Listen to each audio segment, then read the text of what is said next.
A time of marvels, a culture of industry, an era of technology. Then, in the blink of an eye, the greatest nations of the world were plunged into darkness. But underneath all the anarchy and chaos lies the wonders of the world before, just waiting to be discovered by our stalwart heroes, Jules McCaffery and his partner Quinn. Join them as they scour the ruins of yesterday, brave the dangers of today, all to find the key to a brighter future in the dark lands of the world before. Today's episode, are you ready?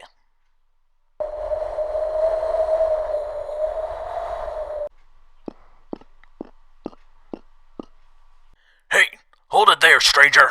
What brings you to the outlets of Barristan? Stranger, you sure know how to make a friend feel welcome, Gordon. Huh?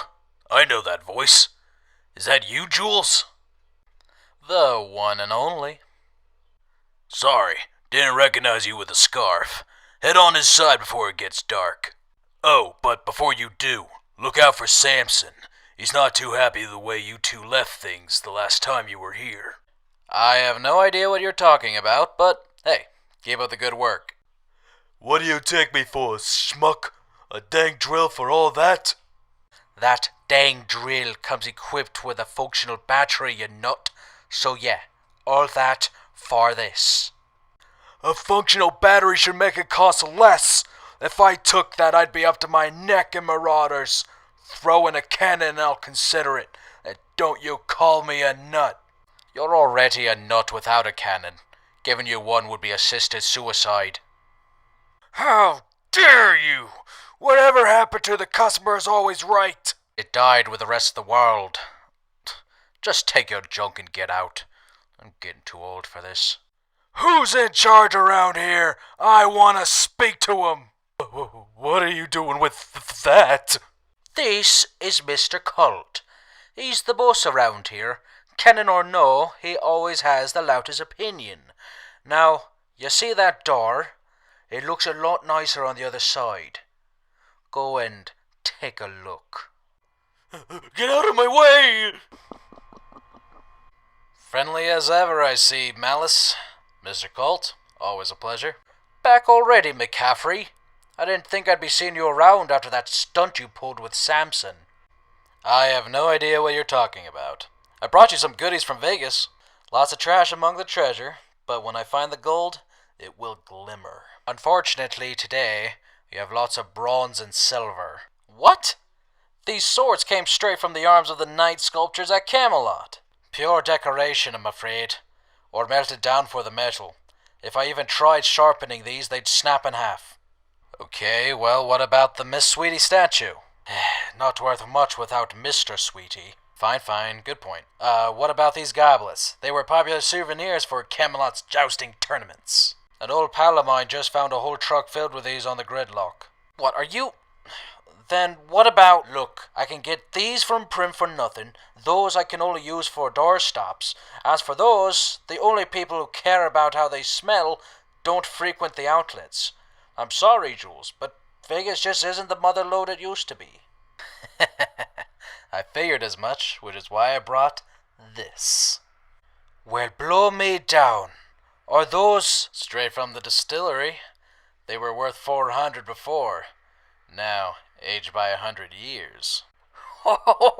Throw in those beauties, and I'll take the lot. How about I throw in one? I'm saving the other for a special occasion. Fine.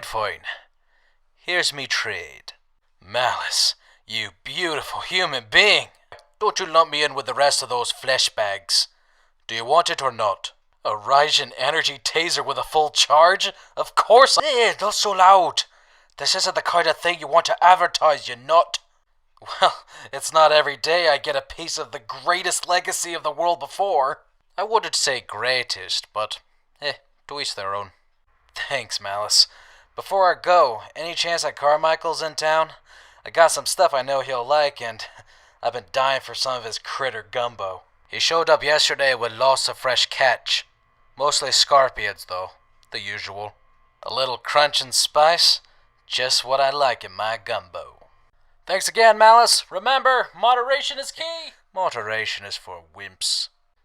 Oof, apparently I'm not the only one who likes the gumbo. Where'd all these people come from? Pardon, sir. Is this seat taken? Jules McCaffery. Oh, Sam Boy. I didn't even It's Samson, not Sam Boy. And lots of people don't recognize me now. Your tone is a little hostile. Hostile? This is me being nice. Let me show you hostile. Is this about the shampoo? Of course this is about the shampoo. We had a deal, McCaffery. Give me my Vegas map back. I don't want you to get your blood all over it. Come on, the bottle was over 100 years old. I told you there may be side effects. But my hair, McCaffery! Be thankful it was just that. I've heard of one guy who put on some body wash that made his... Did I stutter, McCaffery? The map. Now! When I'm done with you, you'll look worse than a fugly. The outlets have a strict no-canon law. You see, it's difficult attracting merchants out of the Darklands. But if there are dumb little Sam boys going around blasting McCafferys to bits, word will spread that Barristan is a lawless hole where blood flows like water. As I speak, I see about 3 of their secret police coming this way. Don't bother looking. Seeing what doesn't want to be seen is a skill only a Darklander can pick up. Now, I like you, Sam Boy, and I certainly don't want to see you get hurt, especially not by the Barristan secret police. The things I've heard they do, you don't want to know. Tell me. Let's just say it involves nails of the finger and toe variety, and a big sharp... Jules, if you're going to talk about graphic mutilation, can you do it away from the stand? And put down the cannon, Sam Boy. Your hair was terrible and you know it. There's nothing wrong with a pompadour. There's everything wrong with a pompadour. Now, are you guys going to order something? This isn't over, McCaffery. Yes, it is. Carmichael, my friend, catch anything good? Mostly the same. Scorpions, vultures, a couple feral dogs. I did find a rabbit, but it don't have much meat on it, so don't get your hopes up. Rabbit, eh? I thought the Fuglies gobbled all those up. Lucky for me, they didn't. So, did you want a bowl? Ah, crap. I'll add a fresh bowls. Let me go get some more. I'll be here. Never a dull moment in the Mojave. Excuse me, sir? Huh? Who's that?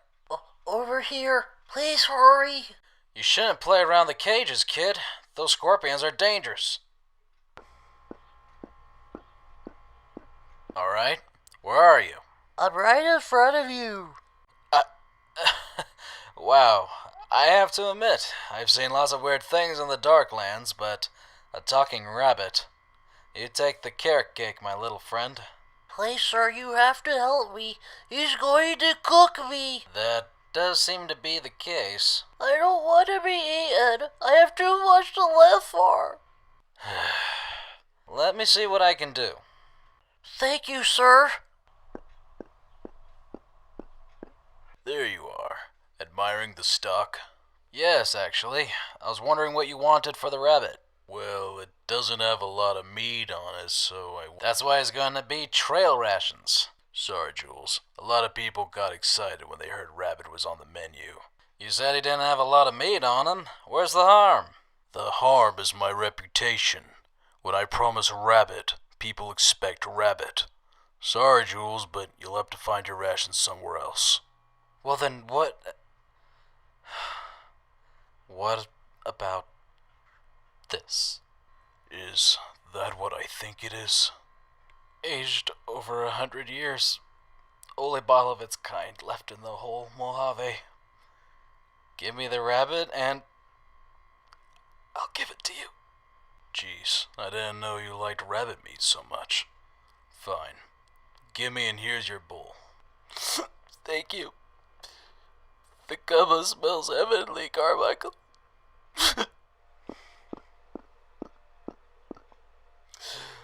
Alright, little friend. Everything's going to be... Stay away from me, you fibber! What are you talking about? You said you were going to eat me as rations. I had to say something. I couldn't just say I have a soft spot for cuddly little bunnies. So, you're not going to eat me? No, I'm not. And I have enough dried food to feed a small colony. Speaking of, I may have a carrot or two if you're interested. Yes. Do you have a name? My name is Quinn. Hello, Quinn.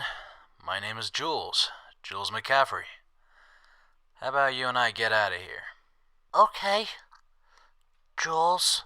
As Quinn's little paws touched the leathery, calloused hands of Jules the Scrapper, a bizarre partnership was formed. Their bellies full and their spirits high, our two rambunctious protagonists rest their weary heads, unknowing of what the future may hold.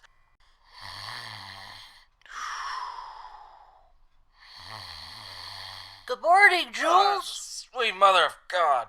Get up, the day is starting. Is this gonna be a recurring thing, my long-eared compatriot? Well, you'd be excited too if you were stuck in a cage for 2 weeks. Try 3, but I understand. So, what's for breakfast? Whatever a few cans of oil, an abacus, and 14 pieces of paper can afford. You said you had lots of food. Food for me. Unfortunately, I wasn't expecting to have a fuzzball join me for breakfast. Let's hope there's something in the market for you to eat. Oi, who's in there with you, Jules? You told me a room for one, you cheat.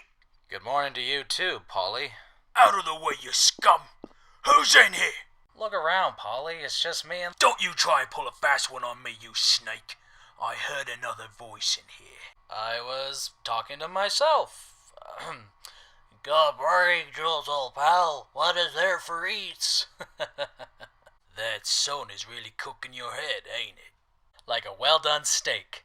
Now, can you please get out and let me put some pants on?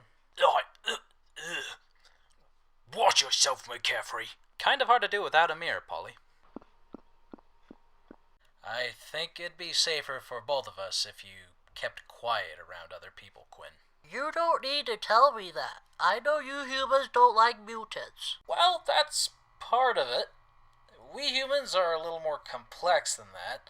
No doubt some would hate you for being different, but I know folks who would worship you as some kind of tiny, adorable god, and others who would love to cut you open and you defecated. Of course I did. People want to worship me?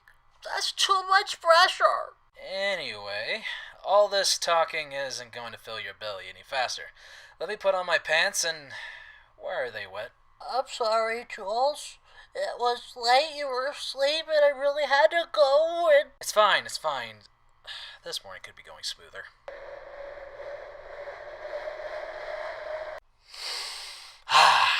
Look at that horizon, Quinn. Doesn't that just fill you with excitement? I was born in this desert, Jules. Sand is sand.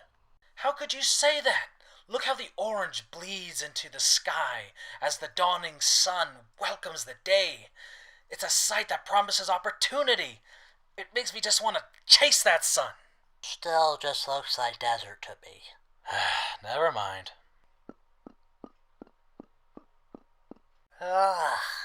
When is opportunity going to get here? It's been hours.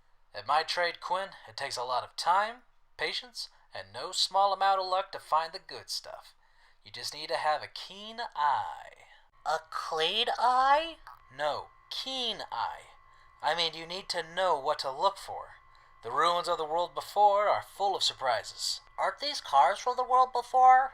Those have been picked clean. Say, Quinn, I couldn't help but notice you have a rather extensive education and understanding of the English language. Where exactly did you learn all of it? Books. Books? Fair enough. Can I ask where you came from? I told you, I was born in the desert. I see. You're not gonna make this easy on me, are you? Nope. Alright. I won't press if you don't want to talk. Jules? Yes, Quinn? Are there really not other rabbits like me in the desert? You would know better than me. After all, you were born in the desert. I'm serious. Are there really no rabbits like me out here? Sorry, chum, but I haven't seen any rabbits like you, both in genus and vocal capacity. Oh, okay. Is there a particular reason why you ask? Yes, It's a little embarrassing for me to say it out loud. Again, if you don't want to talk... I want a mate. A mate. Yes, a beautiful, gorgeous, and literate creature to call my own. And by literate, you mean... You don't expect me to shack up with any common trollop. All we ever want to do is breed, breed, breed. There's no passion, only pure carnal lust. I want to be with someone I can have long, meaningful conversations with. Someone who looks at me more than just a piece of meat. You really thought this out, haven't you? Of course. Don't you feel the same way? Don't you want to spend the rest of your life with someone who gives you purpose? I'll be honest with you, little friend. I already found someone who gives me purpose. She is the world before. Not many pine for her, and she has a fair share of secrets. But there's a certain allure to her that keeps me from settling. When I walk her roads, when I feel her sun on my face, the cold chill of her breath through my hair, I feel more alive than I have ever been. Wow, that's kind of pathetic. Pathetic? The world before isn't a mate? That's so stupid. You're weird, Jules. Stupid is a little far, don't you think? You're right. I'm sorry. Hey, world before, do you reciprocate Jules's feelings?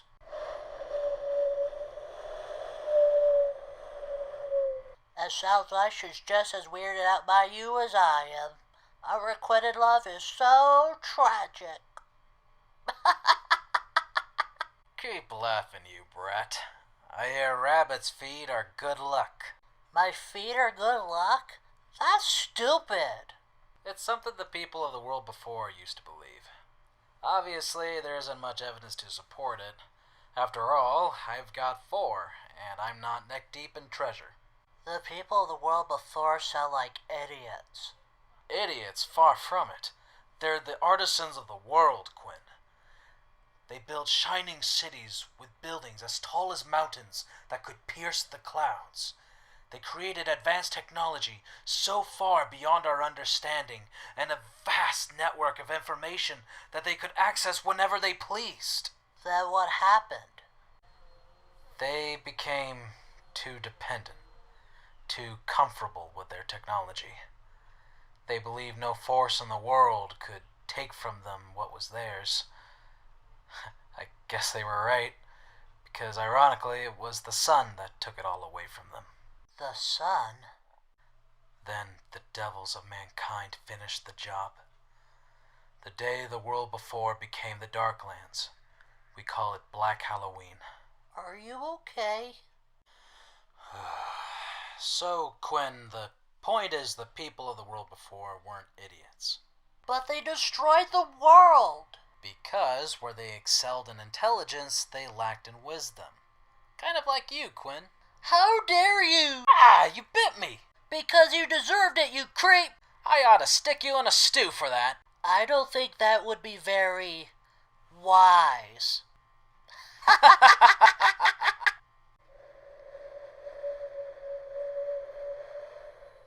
There we go. A nice warm fire. You made it quick. It took the hunter you saved me from 20 whole minutes just to get a spark. I figured Carmichael was more of a colonist than a Darklander. Say, Quinn, why didn't you try talking with him like you did with me? Carmichael may be a hunter, but he's not above reason. Because he said he hated freaks. Oh, really? Yeah, he was sitting by the fire that took him 40 minutes to make and eating some food when he said it. He was eating some apricots, and he didn't like them, and then he said if it weren't for those darn freaks, he wouldn't have to eat apricots. Sounds to me like some Fuglies ran off with some of his stock. Well, I retract my previous statement about you being unwise, Quinn. I forgive you for your ignorance. And so you know, just because you're a talking rabbit doesn't necessarily make you a freak.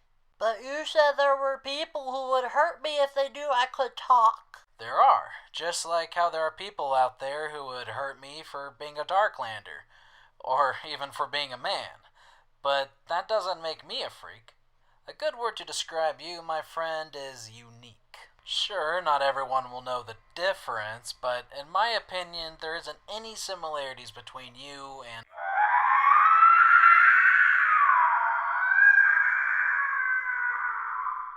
Oh, crap. What was that, Jules? Freaks. The scrappers got little sleep that night. Eyes constantly surveying the darkness, watching, waiting for whatever devils lie in the shadows of the dark lands. It is with relief when they see the dawning sun creep its orange glow over the horizon. With optimism in their hearts and a skip to their step, Jules, McCaffery, and Quinn make their way down the road and towards parts unknown.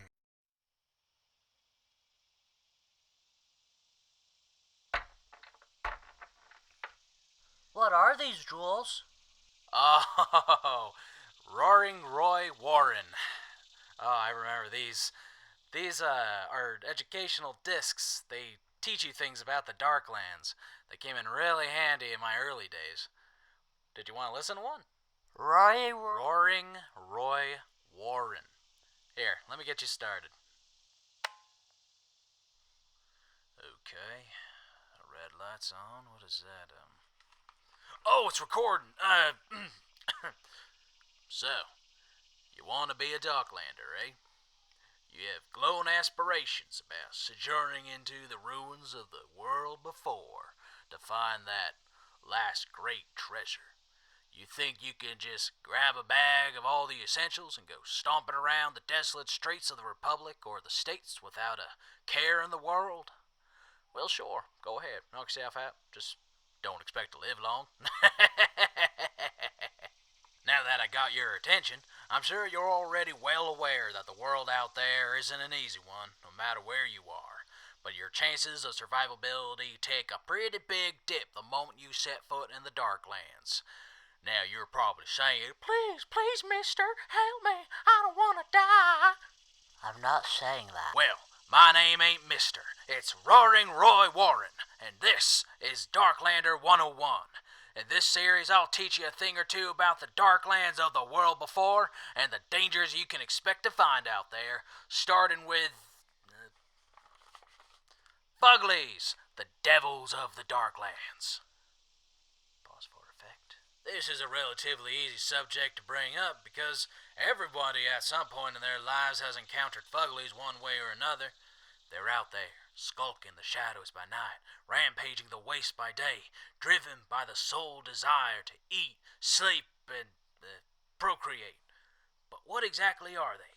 Fuglies, also called eaters, demons, orcs, ogres, and ravagers, are not only the most common danger you'll find out there, but they're also the most dangerous. Horrific mutations that look like they have spewed out of the depths of hell. Fuglies come in all shapes and sizes. Some can be as small as a dog, while others can grow as tall as a house. There are even some rumors that Fuglies in major cities can grow even bigger. Ugh, doesn't that just send a shiver down your spine? Despite their varied appearances, though, most Fuglies share similar properties. They tend to have enhanced strength and durability, so going at them in melee will only lead to your untimely demise. Thankfully, guns work about 90% of the time, since even their thick hide can't always stop a speeding bullet like Beyond Man. They're probably not going to get that reference. Anyway, another trait the Fuglies share is their ability to see flawlessly in the dark. That's why you may have heard of entire colonies being wiped out after nightfall, having fallen victim to a horde of monstrous teeth and claws. Which brings us to the Fuglies' most deadly ability, their tendency to gather into packs. Once this was believed to just be for mating season, but in recent years it's become apparent that Fuglies band together in order to scavenge and hunt in regions with high human populations. That's why most major cities are avoided by Darklanders, despite the scrounging opportunities. After all, what's the point of finding a great haul if you can't live long enough to enjoy it, right? Now, you may have heard at some point in a conversation about Fuglies the term Martian or crimson head, or berserker, or any other word that causes you to lose sleep at night. These refer to what I can only describe as a savage subspecies of fugly that I personally call fuglier. These things look like fuglies, but are often much bigger in size and build, and are known for their distinct blood-red skin that makes them look like actual devils. Compared to their cousins, fugliers are much more ravenous. They eat both humans and fuglies, something that their cousins only resort to in times of starvation. No one knows why they exist, or what causes their enhanced aggression. Thankfully, fugliers don't mob together like fuglies. In fact, they only work together when bringing down bigger prey or for mating purposes. Yes, these things do mate, and I have seen it, and I don't want to go into any greater detail about it, alright? Now, where did fuglies come from? From what hell did the Darklanders devils originate? No one knows. Yeah, that's the kicker. The fuglies are so populous and infamous, but nobody really knows where they came from. It's one of the great mysteries of the Darklands. Maybe one day you will find the truth. Until then, don't get eaten. But you're probably saying, "But Mr. Roaring Roar Warren, how do I not get eaten?" I'm not saying that. Well, listen up, because this part of the lesson is the most important. How to survive a fugly attack. Well, like I said, getting in close only means you're a meal that much sooner. Guns can be useful, but remember that you may take one out with a well-placed bullet, but the resulting gunshot is likely to attract more, packs and whatnot. My advice? Steer clear of them entirely. Although they can see perfectly at night, fuglies have poor eyesight during the day, and most don't have a very good sense of smell. Heck, some of them don't even have noses at all. So staying out of sight and watching how much noise you make can get you out of a tight spot. This includes putting out campfires and any form of light you may be having on nightfall. They'll swarm that little glimmer in the dark like moths to a flame if those moths had teeth and enjoyed the taste of your succulent flesh. Unfortunately, this isn't always the case, and you may find yourself confronting a pack of these ugly brutes more than once. In that scenario, I hope you have been practicing your cardio, because using the legs your mama gave you, it will be your only way of survival. Let's hope it doesn't come to that, though. Another piece of advice would be to travel in small groups, no more than 2 or 3 at a time. Not only is it good to have someone watching your back and keeping you company, but it can also greatly increase your chances of survival during a fugly attack. Worst case scenario, you just gotta run faster than the other guy. And if you happen to run into a fuglier, well, I hope you don't have any regrets, because you're going to the great beyond.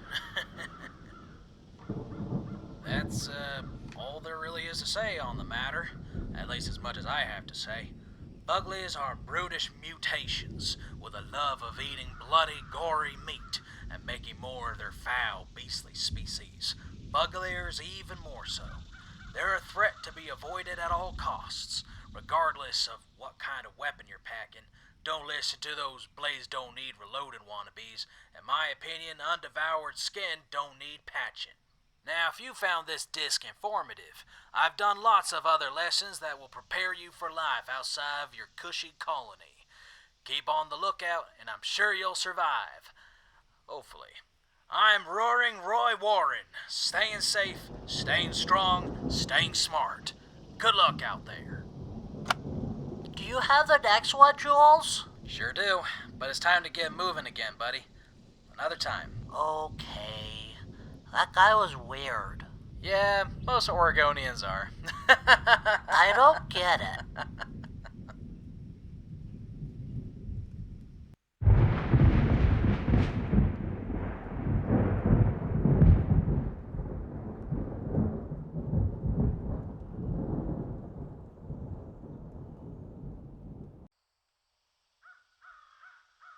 Look, Jules, finally some civilization.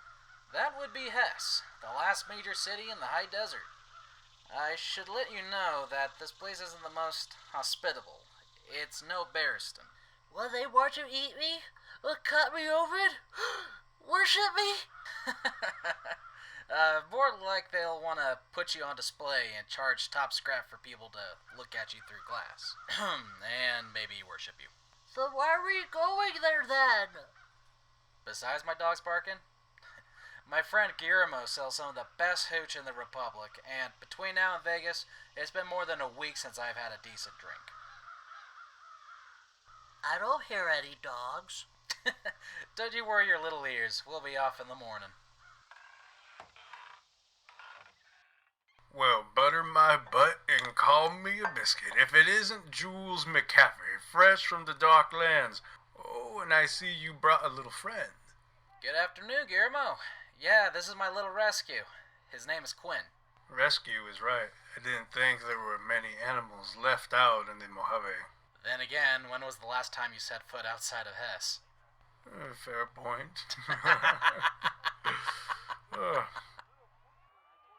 So how are things out there in the world of before? It's the world before. And what can I say? The desert was a desert 100 years ago. Although I did notice there aren't as many Fuglies roaming their wastes. Not surprised. Lots of people coming up from the valley have said that those things are crawling all over the place from Fortuna to Rancho Reynosa. Freaks. What was that? Sorry, just a little cough. You know how dusty it is out there. Yeah. Anyway, I imagine you didn't come all the way from Vegas to chat to little old me. And you would be right. I'd rather have a word with that barrel you have behind you. Mama Paladin's Shame. A classic. You really have to come up with a better name for it. Everyone says the same until they have the first swig. Here you go. I haven't given you my trade yet, Guillermo. This one's on me. Don't think we've forgotten about how you saved Wilhelmia from those thieves. Like I said, I only did half the work. That's why I tell everyone not to look her in the eye. Speak of the devil, how you doing, Willie? So, Jules, where are you heading? West? South? I wouldn't go east. What's east? The All Souls crossed from the States into the Republic. What? They wiped out Needles and chased the refugees down 62 Gridlock. Needles isn't the best city, but no one deserves the All Souls. Poor bastards. Here's to Needles. Too dark with Needles. Shut it, Cooper. Those fanatics are 3 days out. The minute they turn west, they'll wipe us off the map, just like Needles, just like Embers, El Paso, Boston. Phoenix, Denver, Montgomery, we know, Cooper. Now drink up and shut up. Shut up. I'm the only person talking sense around here. We should be heading to Reno, take all we can carry, and head out on the 395. What's so funny, Scrapper? Let me give you a quick road map. Cooper, was it? Say you do take your drink and walk the 395 to Reno.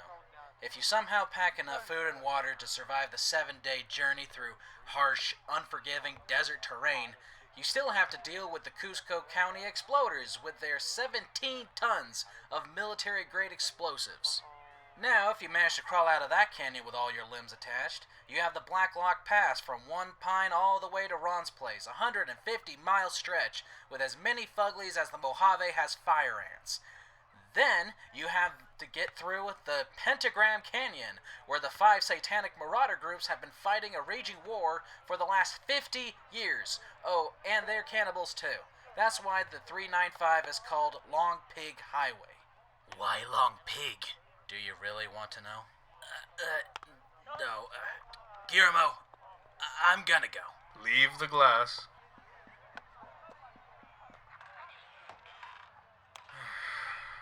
As much as I like your Darkland stories, you don't have to scare off my patrons. Scared him? I saved him and all the suckers he would have dragged along with him. There goes some more. To be fair, I didn't mean to scare them off too. I don't think they were scared. They looked more ticked off. Yeah, I have that effect on people. Yeah. Are you going to drink that while it's warm? Right. Oh, that's good. Jules, are you okay? Huh? Oh, I'm fine, Quinny Minnie. I'm just full of Mama Palpatine's shame. We should get inside. You don't look so good. What are you talking about? I feel great. Like I could go to Blacklock Pass and kick the snot out of every fugly there. Yeah! Well. Look who decided to grace us lonely colonists with his presence.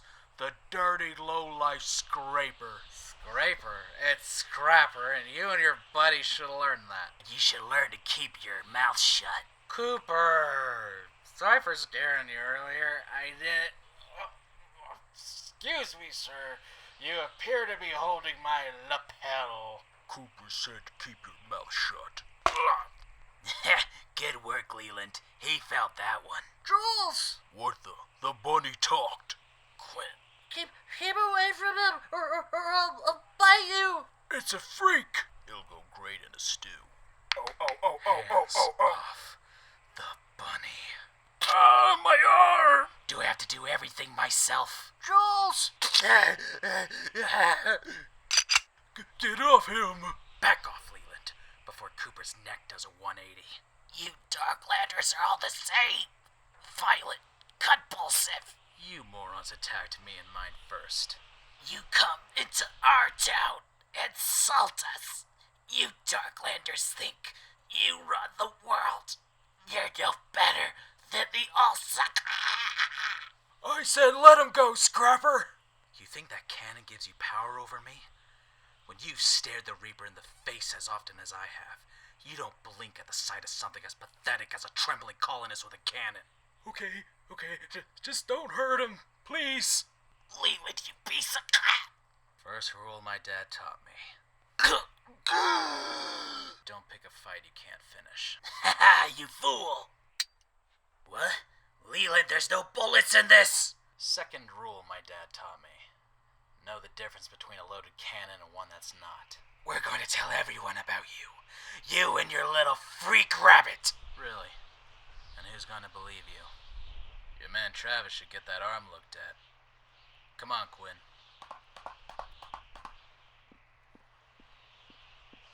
Sorry you had to see that. You were scary, Jules. Your voice changed everything. I know. I'm sorry. Excuse me. Not a word, Quinn. Can I help you? Now's really not the time. I couldn't help but observe your prowess. Forgive me for not intervening, but you know how we scrappers are. Survival first. Anyone can say they're a scrapper. But few know the scrapper's burden. The greater the find, the greater the fame, and the greater the notoriety. And you, Jules, McCaffery, have plenty of both. My name is Draiman. Just Draiman. I've just arrived in town from the valley. Then you'd best turn around. There's nothing worth scrounging out here. Now, if you'll excuse me. There's a treasure in the valley. One that no mere scrapper has been able to find. You're talking about the Feast of Four Cities. Well, yes. Look, Draiman, if you're trying to scam me, maybe try something a little less obvious.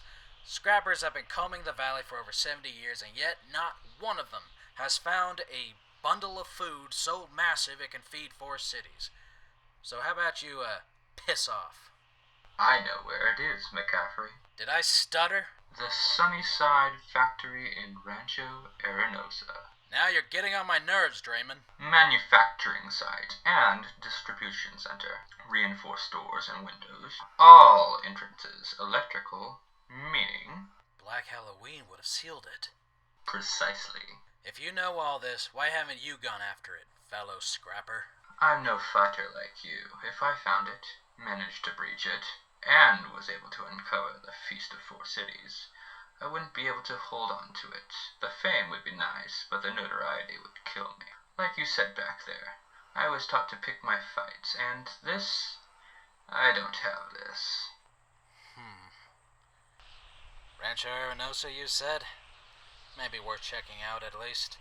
But if this turns out to be a trap, when I get out of it, I'm hunting you down and you've seen what I can do to people. Whatever happened to honor among scrappers? I'll make sure you get a finder's fee if I find it. Now, if you'll excuse us. Have a good night, McCaffery. And Quinn. As Jules and Quinn make their way to the inn, uneasiness settles over the cottontail. He has learned that the world is dangerous, no matter where he is. However, fate seems to have taken a fortunate turn for them. The Feast of Four Cities, one of the greatest treasures of the world before, now lies within reach. The question is, will Jules have a hand left when reaching for it?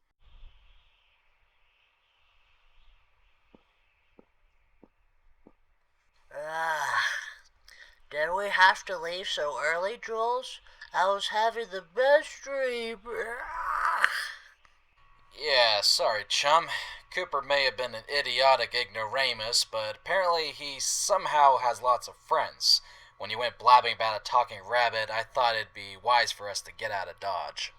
Oh, that stinks. Horrendously. So how much longer will it take to get to the factory? Let's just focus on getting down this mountain first. Shouldn't take us more than a day if we're lucky. Where did you get that? From my pack. I told you I had plenty of food. Can you give me, you know? A carrot? Well, if you insist. Hey, Scrapper, how you doing that with your voice? They must be one of those ventriloquists. You know, able to throw their voice and stuff. Oh, that's a fun one. Maybe he'll scream in different voices. Look, boys, this doesn't have to be your last sunrise, okay? I'm just a humble... Jules, get up! Well, look at that. He could do his voice thing even in his sleep. Now, come here, little one. There's a big stew pot with your name on it. Yeah.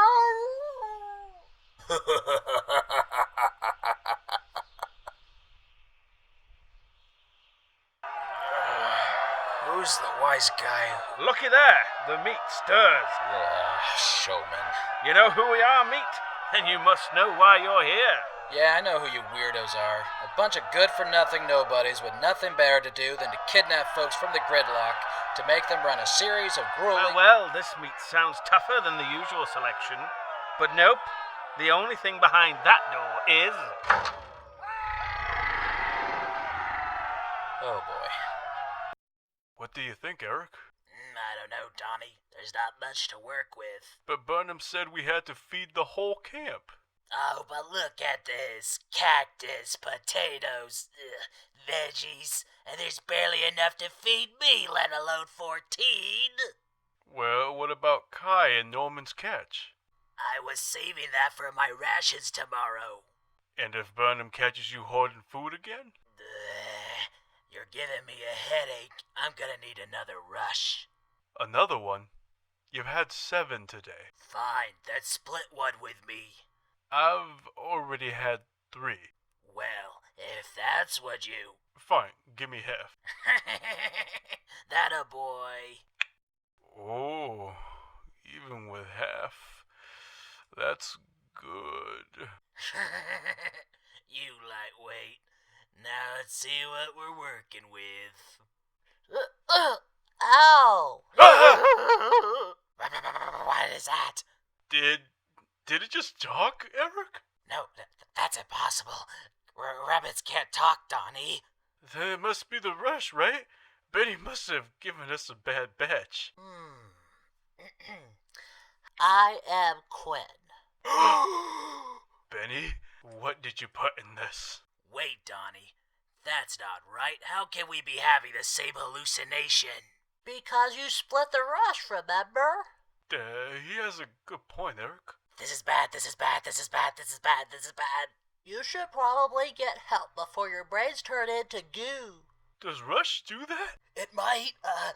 Let's go drink some toilet cleaner. Does it work for people? If it can clean toilets, it can clean up some bad rush. Good point. Let's go.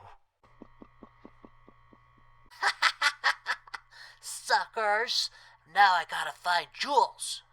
Perhaps I can be of some assistance, little one. Did you just say something? You're one to talk. Fuglies are supposed to talk? Neither are rabbits. If you want to save your human, I suggest you pick up those keys and let my kin out. But are you going to eat us? Our stomachs growl for more than a rabbit and his scrapper friend. Is that all you got? You think 4 is all we got? There's a lot more freaks where that came from. I know. I'm looking right at him. You're clever boy. Sounds like he's ready for the main event. You know who I'm talking about, boys. He's big, he's mean, he's hungry, angry and red. He's Here! Jules, Quinn? What did you do? I made some new friends. Well, help me get this chain off before your new friends add us to the menu. It's okay, Jules. Gregor told me they wouldn't hurt us. Told you? That I did, You must be Gregor. Sorry, I never met an intelligent Fuglier before. Not surprising. Many of my kin are ravenous towards humans. If not for my Fuglier status, they likely would tear you apart. Then I'm thankful you're here, Gregor. Thank you, friend. Quinn? You're welcome. Now, you should get out of here. A feast like this won't be a pleasant sight. Noted. Let's go. Wait, will we ever see you again, Gregor? Perhaps. Stay safe until then. Quinn the Clever. Thank you, Gregor. You too. All right, Quinn the Clever. Gregor, pace yourself? No such thing.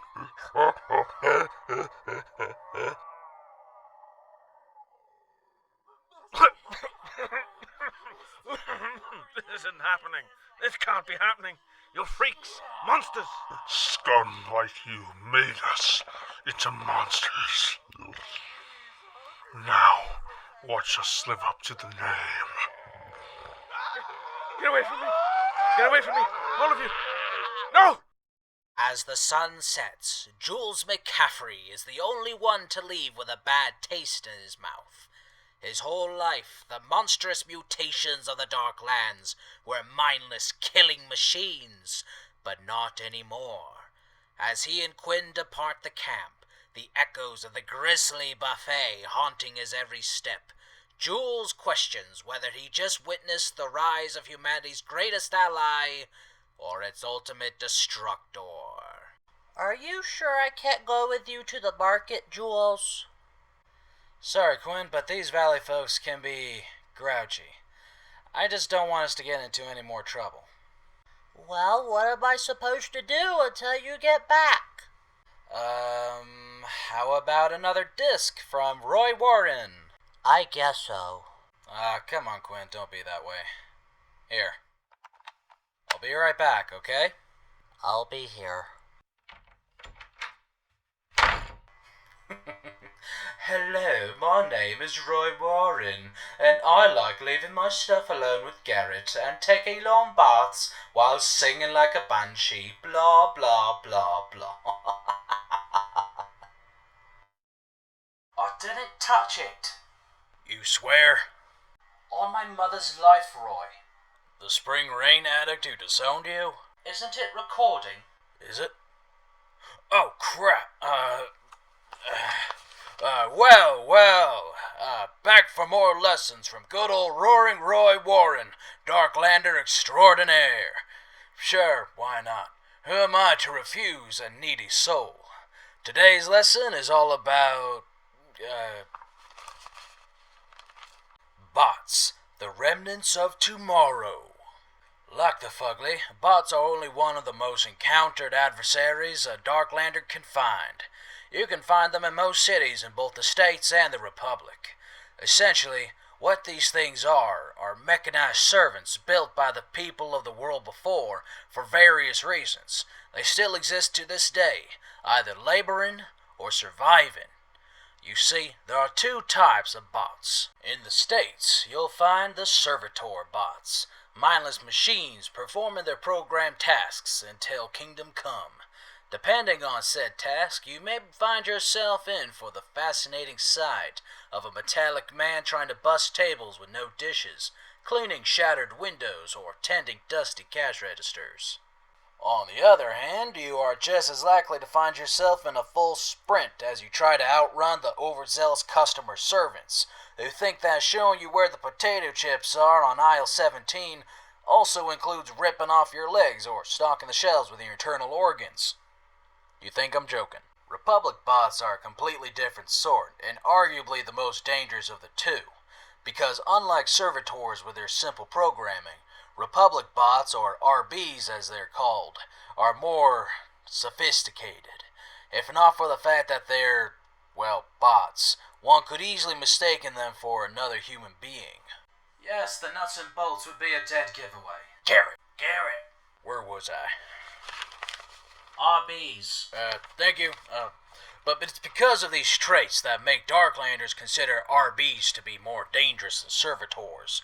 After all, the worst you have to worry about with servitors is them recklessly charging you, offering things like, "What can I do for you today? I'm humbled to meet you," and "May I take your coat?"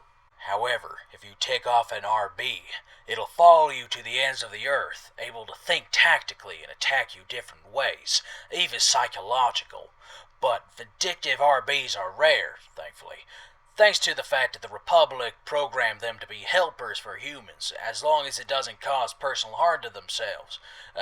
Laws of robotics and all that. Oh, you finally ready? Of course I did. More tantalizing than those mags you get from Luther. Garrett! Hopefully there's a way to edit that out. Anyway.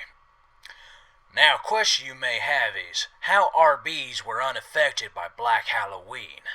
Well, unlike the States, the Republic had the technological know-how to reinforce their bots.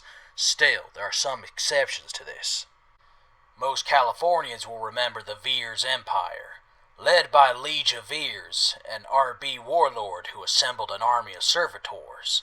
This army conquered most of Northern California, with occupied territory stretching from Seattle to Bandon. With its LEDs gazing ever southward, it's easy to assume that Liege had plans for total national, continental, or even global conquest. Fortunately, this dream was short-lived, thanks to a bot and a scrapper, LE6, or Levi as it liked to be called, and Seth McCaffery. What? Manipulating an all-souls horde and the Sons of Samhain. The three-sided war the partners started led to the complete annihilation of the Empire, the destruction of an entire all-souls horde, and the death of a powerful Samhain lieutenant. Although the fall of Veers restored some of humanity's trust in bots thanks to Levi's efforts, distrust among Darklanders is still prevalent. But it also led to the All-Souls systematically hunting down and destroying RBs whenever they find them.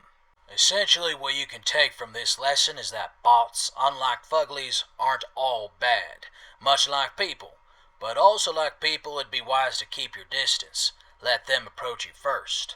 After all, like us, most of them are just remnants of the world before, trying to find a place in the Darklands. You done? Yes, my God, you have no patience. I was promised theatre in the park, and I'm not letting you forget again. Yeah. Don't yeah me. Now turn it off and let's go. It is off. Isn't it? Oh, shh. Whew. Quinn, I'm back. Hi, Jules. It just finished. Ah, perfect timing. What'd you think? Before Draiman, I never saw a bot before. Yeah, they're a dime a dozen. Jules, do you know Seth McCaffery? Afraid not. Want some dinner? Is that lettuce? Darn right it's lettuce. Now come eat before I eat it all. No, it's all mine.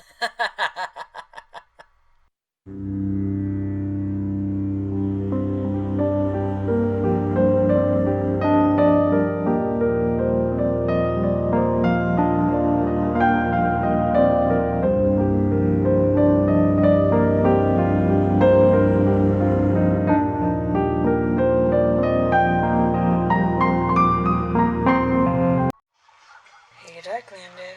You buying? Or are you just gonna stare at it? I've got other customers. Your sign says you sell pork, but I didn't... Duh. I'm not stupid enough to try raising pigs in this fugly-ridden rat hole. I get the meat from my uncle's farm out in the Dust Bowl. But your sign also said it was fresh. The Dust Bowl is a week's journey from... You know what? Guard! I'm sorry, I'll just... You're not going anywhere.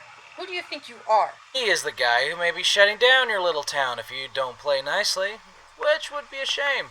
The idea of making a parking garage into a colony is inspired, even if the inspiration came from Garage Town. Watch it, Scrapper. What did you mean about this little worm shutting us down? Squiggle here is the writer, publisher, and distributor of The Dark Times, the Darklands' most famous newspaper. Never heard of it. Well, every Darklander in the Republic has, and if word gets around that the town of Garage is a... what did you write there? Oh gosh, no. McCaffery? A den of Sweeneys. I imagine every single one of them would steer far clear of this place, which means your trade, gone. I really like this headline too, Squiggle. A little pork or long pig. Imagine what would happen if this reached the Wonderkin or even the Guild of Gary.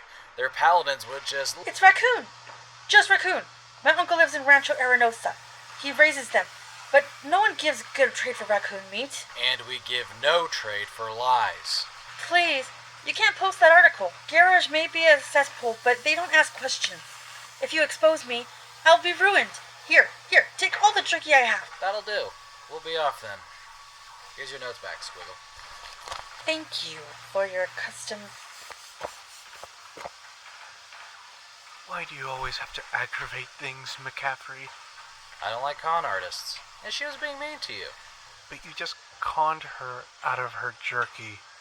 You know no one reads the Dark Times. I do. That expose you did on the mayor of Appletown? Brilliant. So what are you doing here, McCaffery? Last time I heard you were heading for Vegas. What is this, an interview? You'll need to get me a drink if I'm going to do an exclusive. And when did you get a rabbit? Make that 2 drinks. Let's head to the top floor. Oh boy, that's strong. They call it sewer water. Where do these colonists get their drink names? You must have went to see Guillermo on your way back. Very inquisitive of you. Can you answer my question now? Well, Vegas turned out to be a bust.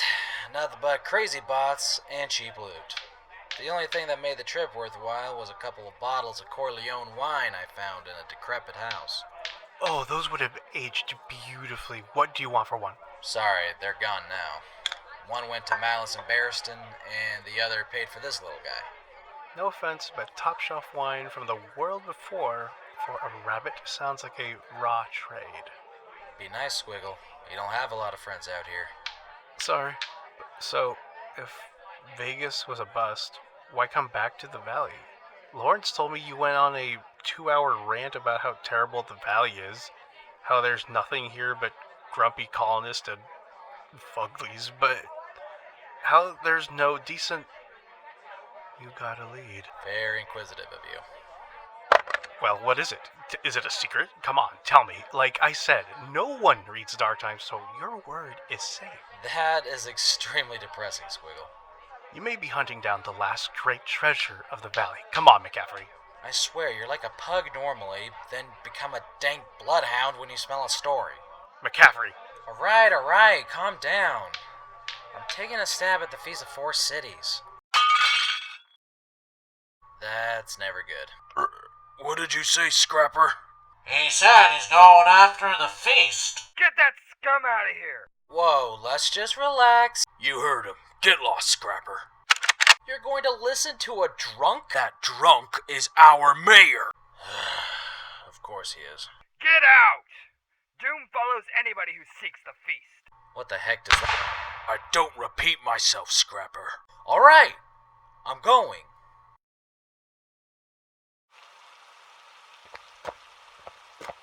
Out in the open after dark. Not a good position to be in. What did they mean by doom, Jules? Every treasure these days has doom surrounding it. I wouldn't worry. But what if it's true? Doom could be anything. Fuglies, bots, marauders, whatever it is, I've dealt with it, so we should be fine. Should be, he says. What was that? Nothing. And that's our cue to find some shelter. What about that big building over there? No. Libraries and I don't have a good history. Think they're with Gregor? I don't think so. Yeah, me too. Library it is. Is it okay to talk now? Yeah, there's nothing here. What is a library anyway? It was where the people of the world before used to come and rent stories. Like books? Yeah, just without the paper. That doesn't make any sense. Well, they did have audiobooks and films, but now libraries are only good for our the lost and found. I thought you were going to say it was all these computers. Oh no, the components on those things are fried, but the lost and found can be a gold mine if you... Aftermath New Angeles Ultimate Edition! And the disc... unscratched! Oh, this game was a classic!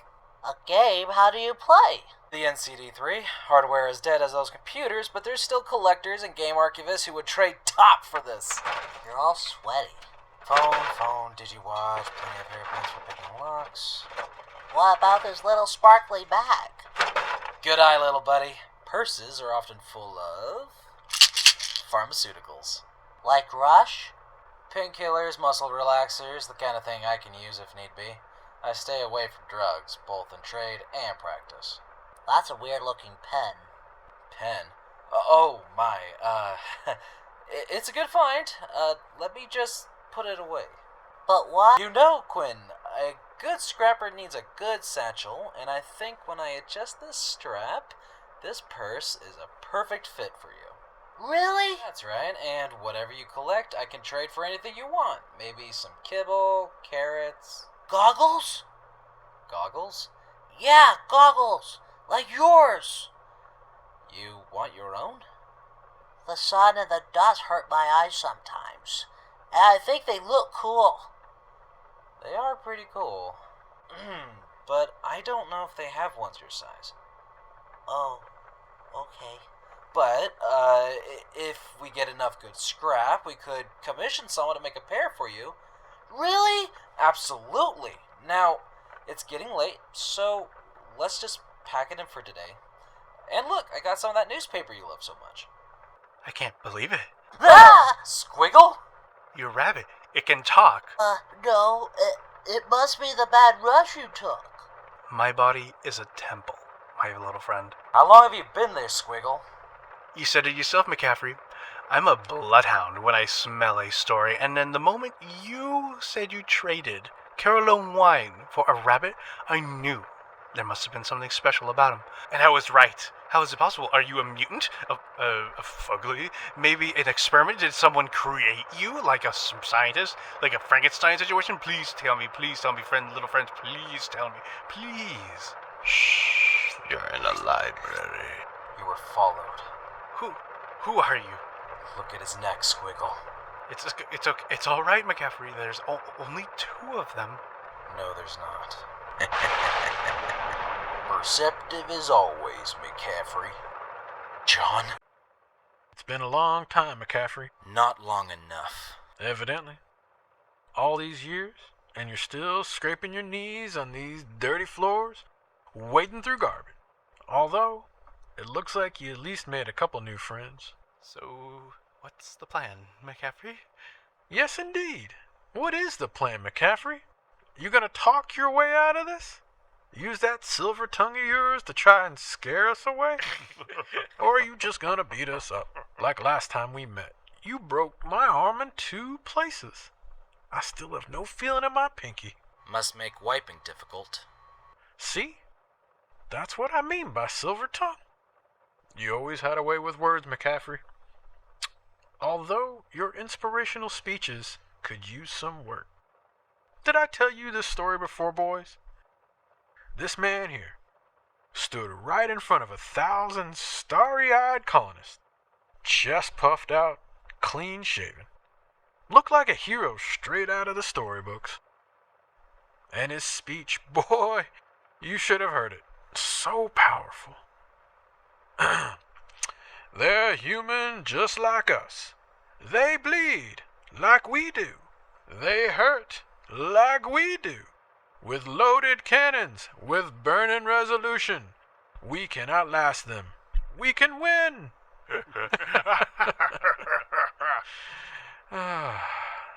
But they didn't win, did they, McCaffery? All I remember of that town are the screams and the fires. Kind of fitting, all things considered. Oh, and there was one last thing, too. You, watching it all burn. Tears in your eyes, jaw slacked. That moment, you realized you were no hero, just a dirty scrapper. They were your people, John. Those zombies, those lifeless husks of humanity shambling their way through life, pretending things will get better, they were delaying the inevitable.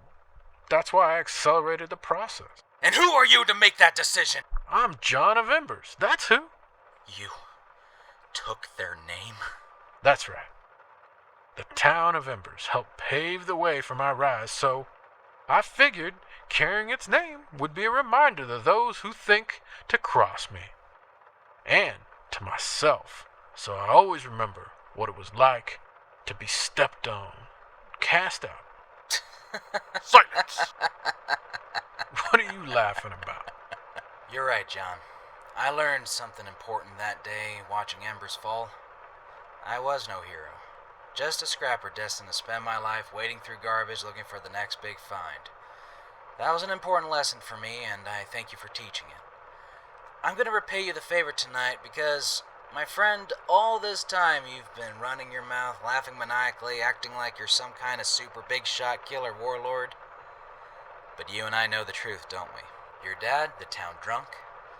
Your mother, the floozy who ran away with a scrapper. And you, the mistake that drove them apart. McCaffery. You did what you could to survive, but you stole. You killed. That's why Embers cast you out. The only reason the Sons of Samhain here even took you in was because you knew where to find the generator. Just like when you opened my eyes to who I was, tonight I reveal to you who you really are. A sad, pathetic, pretentious gutter rat with delusions of grandeur and a host of bosses laughing at you behind your back as you run around like a good lapdog fetching your master's bone. He's got a rising taser. Let's go! Drop them! Ah! Jules! It's nothing. Keep going. Where do we go from here, McCaffery? Those gunshots are going to attract every fugly for miles. Get out of here, Squiggle. But... You heard me. Stay safe. Jules. And Quinn. Jules, your leg. It went right through. It'll be okay. We gotta get out of here. I'll be alright. I just need to tighten this. There. That should do it. Are you sure? This isn't my first gunshot wound, chum. Who were those men? Vermin. That's who. Jules. I'm sorry, Quinn. This isn't exactly how I imagined tonight would go. Will we be safe here? Here? No. But that bus terminal over there looks like it could work. Thank goodness we found those painkillers, right, Quinn? I guess. Anybody in here want to eat us? Good. Nothing more comfortable than worn leather seats, huh, buddy? Jules. Here, let me get your newspaper. Oh, no. I left it at the library. I'm sorry, buddy. Jules, you're still bleeding. Oh, don't worry, Quinn. The bandage will staunch it soon enough. I just need a little rest and I'll be alright. I'll be alright. Will you? Dang, Showman, what didn't they take? Are you okay, Jules? Yeah, I'm alright. We just need to stop by at a valley colony for a resupply. Is that bad? Well, yes and no. Well, at least they didn't take the map. Quinn, I'm gonna chart out a next course. Here, let me find you a Roy Warren disc. At least they didn't take that. Okay. What is it, Jules? Is it scratched? No, it's fine. Here. Well, howdy there. Good to see you again. In case you forgot, I'm Roy Warren, your guide and expert here to educate you about the many dangers one can find when taking that fateful sojourn into the dark lands of the world before. Today's lesson is an important one because we'll be tackling one of the lowest scum of the earth, the Sons of Samhain, the accomplice of the apocalypse. Many folks today are under the impression that Black Halloween was when it all ended, but that's only half the truth. In fact, the end began in the year 2043, 7 years before Black Halloween. This was the day your great-grandpa said that the lights went out and never came back on. The chaos that erupted in the years that followed caused a lot of confusion and misinformation. No one really knows what happened in those days other than the world fell apart. But at this time the world was still the world before. Then the Sons of Samhain happened. Their background has been lost to time, but subsequent investigations and interrogations revealed that before they were the Sons, they were the Lords of Samhain. The Lords of Samhain and their descendants believe in a prophecy known as the Black Millennium, which states that light in any form is blasphemous and must be destroyed in order to return the world and the universe back to its natural state, perpetual darkness.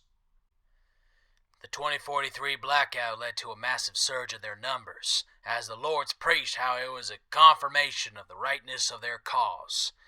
It's like what they say, it's easy to find faith in a crisis. The Lords of Samhain's magnum opus was Black Halloween, the day the world before became the Darklands.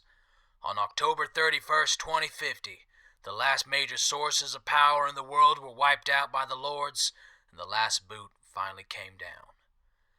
But this wasn't the end for the Lords. No. At least to a certain extent. You see, when a force like them grows too quickly, the possibility of internal conflict grows as well. And after such a grand victory like Black Halloween, egos surge, heads swell, and personalities clash. And that's exactly what happened. You see, the Lords of Samhain ultimately failed in their great crusade. Sure, there were less lights on in the world, but humanity didn't keel over like they had hoped. The Dark Millennium didn't arrive on schedule. It was delayed, and that drove the Lords mad. Leadership turned on each other. Infighting, civil war, the whole 9 yards. The Lords of Samhain devolved into 2 warring factions, one of which chose to carry on the name of their predecessor, calling themselves the Sons of Samhain. So now you know their history and the reason why they are so reviled.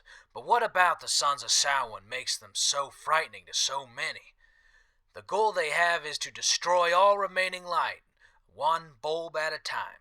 To accomplish this, the Sons are most active at night, peering to the horizon, looking for that small, tiny sliver of light. The moment they see it, they descend on it like a plague of locusts, able to wipe out an entire colony in a single night. But I'm sure you're all aware of that. After all, the lights out after dark rule is one shared by just about every colony I can think of. As for their organization, unfortunately for the Sons of Samhain, they still haven't addressed the little issue regarding their numbers, and now with even less options for communications between their cells, the Sons go about their business depending on whoever's leading the charge. So some may use subterfuge to infiltrate and destroy colonies from within, while others basically act like murderous marauders with a scarier pedigree. Because of this, some of the attacks from the more savage Sons are often attributed to their rivals, the All Souls. But those scumbags are the subject of another day. Now, as a Darklander, the Sons of Samhain are a threat you may very well come across numerous times.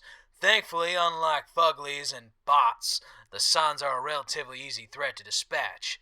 If you've ever put a man in the ground, you already know what to do when facing one of these psychos. The Suns are not the monsters who created the Darklands.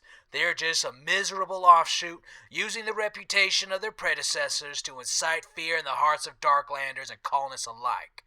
But in the end, they're just people. They're flesh and blood, just like the rest of us. They go down with a well-placed bullet. They bleed when they're cut. In recent years, activity from the Sons of Samhain has lessened. Why? Hard to tell. Maybe the Fuglies are eating better these days, or the All Souls have taken a turn in that little war of theirs. Whatever the case, I personally say good riddance. Kind of ironic, don't you think? The ones who created the Darklands are now being destroyed by it. I say to dark with them all, and I don't say that often. All in all, the Sons of Samhain may have an intimidating history, but that's all it is, folks. History. What they are now are a barely organized band of stylized marauders with a flawed philosophy run by fools and bigots. Even if they don't think so, history will prove me and every Darklander right. Have a good one, everybody. Jules, it's Dad. I heard. What'd you think? They sound complicated. Have you ever fought them before? A few times. It's like what Roy said. Put enough holes in them and they go down. Just like everyone else. Are you sure I should be listening to these? You get weird when I do. Huh? Oh, yeah, it's fine. Sorry, I'm just thinking about the journey. Is everything okay? Just about. Next stop, garage. Don't you mean garage? Don't let them hear you say that. I don't get it.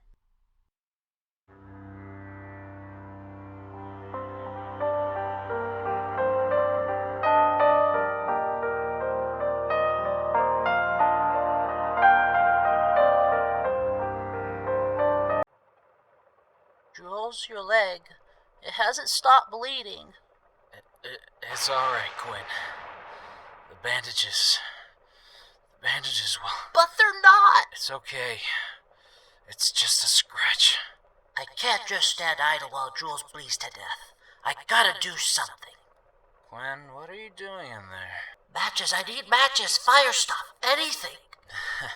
We won't be having a campfire tonight, buddy. Those showmen took all that stuff when they grabbed us. Not good at all. How can I... Wait, his map. Good idea, buddy. Chart our course.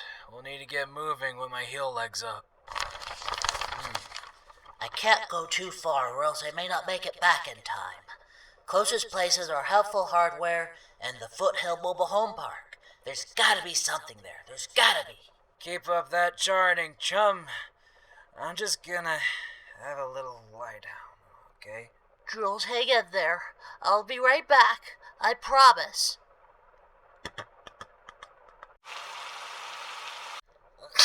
Stupid dust. Stupid dust events. Stupid drawn event bursts.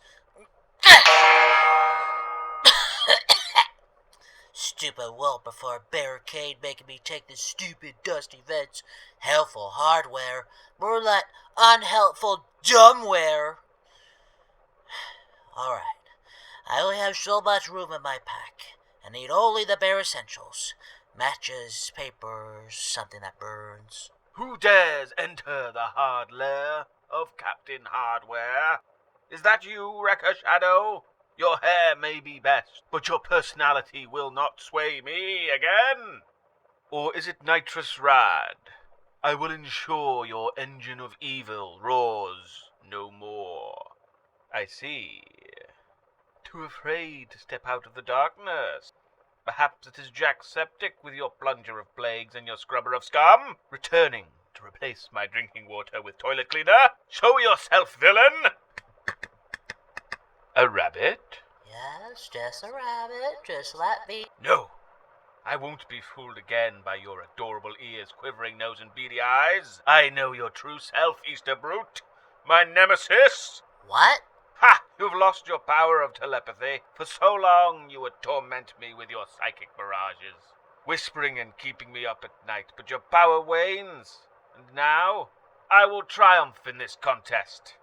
Never again will you nibble on the rabbit feed I keep in the pet pal's aisle. He knows this place. Maybe... What are you murmuring about?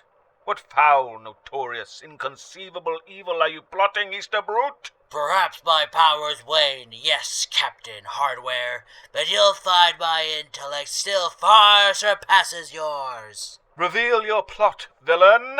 The thing about us rabbits is we never travel alone. My warrens of wickedness have emptied, and my legions have formed. Currently, my brethren are marching on your food stores, so we may collect it all and destroy it in a burning effigy of you. You fiends! You would use the very materials from Better Barbecue 2 aisles down from you to incinerate my sustenance? Well, I'm afraid you'll find my tools of power are more than a match for a few rabid rabbits. I shall dispatch your little legions, and then I'm coming for you, Easter Brute. Curse you, Captain Hardware! Captain Hardware, away! 2 aisles down, he said. Ugh, all these bones. Looks like I wasn't the first villain to try and take that lunatic's supplies. I'd better hurry. Back! Get back, you hairy horror! Who is he even fighting? That guy has a few screws loose. Jules would have laughed at that. Now, where are those matches? There they are. Lots of them, too. Maybe I can grab a few extra for it. No, don't get greedy. This is for Jules's wound. One boss will do it. The captain sure likes his hard layer filthy and...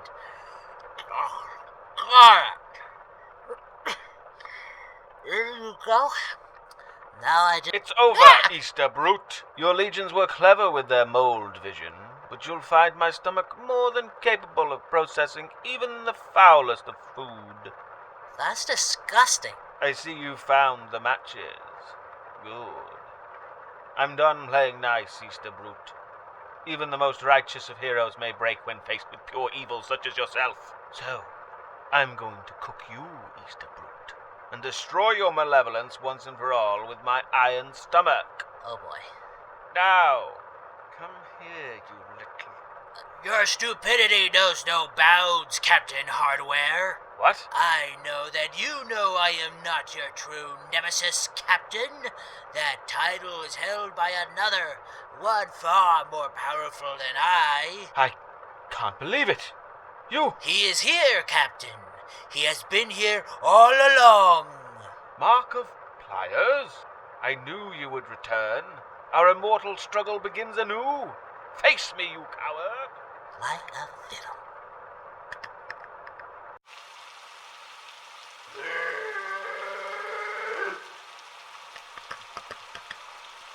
Mobile home park. I'm surprised there aren't more of these. It seems really convenient to be able to take your home anywhere. Well, here's hoping these people have something useful.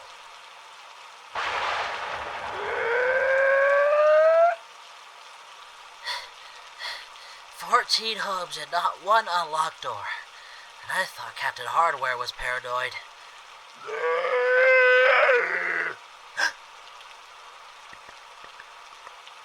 Please open. Yes! Looks empty. Quinn? Who is that? It's me, Squiggle. The newspaper guy. Be quiet. There's a whole pack of Fuglies out there. I only heard one. That's how it usually starts. He's hurt bad. I'm looking for stuff to burn his wound shut. You picked the wrong place to look then. I came here to hide out from those sons of Samhain, but then those Fuglies moved in. I can't stay here. I need to get back to Jules. To be honest with you, I'd be surprised if McCaffery makes it to the morning. Don't say that! Quiet. I just need something to burn. I got the matches. Your newspaper. What? No. I need it, Squiggle. If not, Jules will die. This paper is my life's work. I'm not going to let it be burned, even for McCaffery. He's your friend. These are the Darklands, little guy. Friends die all the time. Then I'll trade you. With what? I don't have much. I have... I want an interview. With Jules? No, you.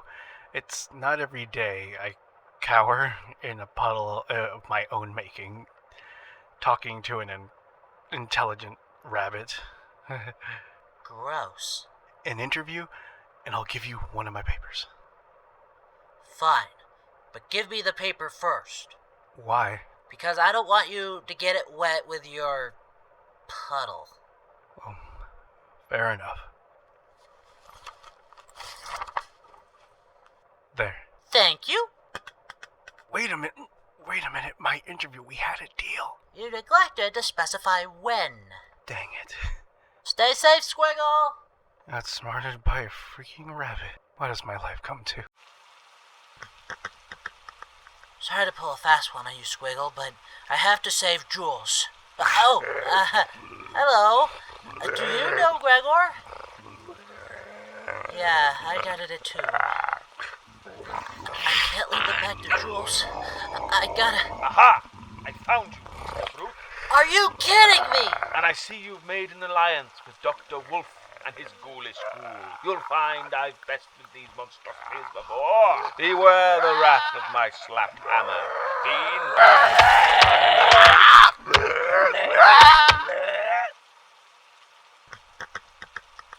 Huh. So that happened. Did a dragon gnaw my leg or something? Jules, you're awake! Oh, hey, buddy. Yeah, of course I'm awake. Whoa. Did you ever fall asleep? I wanted to make sure you were okay. Wow. What happened last night? Are you sure you should be walking? I've been in worse pain. Besides, with all that blood, something was bound to come sniffing around that bus station. Good point. Sounds like you had a rougher night than I did. Superheroes, Fuglies, and talking Squiggle into letting you burn his paper. Where'd you learn to do all that? From you, of course. Despite his wound, Jules McCaffery walks towards the sunrise, feeling more alive than ever before, a sight that brings joy to the little Quinn's heart. It took great risk and no small amount of courage, but the long-eared rascal persevered, and his efforts have forged a friendship unlike any seen in the Darklands. A friendship that shall be tested as each step Jules takes brings them ever closer to the fabled Feast of Four Cities.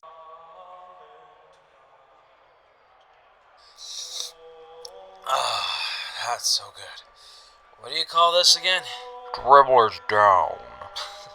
Where do you guys come up with these names? And would the little angel like a carrot? He would love one, actually. Of course he would. Look at his tiny nose. I thought those freaks ate all you little bundles of joy. Not this one. He's too busy befriending them. Save the jokes for the thespians, scrapper. Hey, I want to get down with some down. That was as funny as it was the 100th time you said it. Are you sure you should be drinking? Don't worry, pal. Carlisle's one of the safest places in the valley. The perfect spot to rest my leg and lay low for a couple of days. So, no scrapping? Nope. Nothing but drink, friendly locals, and good times. Jeez, look at you. In my day, Darklanders had standards. Now, your bombs expect gold for garbage. In my day, people say hello when greeting someone. I won't apologize. In fact, you should be nicer to a man making you an offer. Sounded more like an insult than an offer.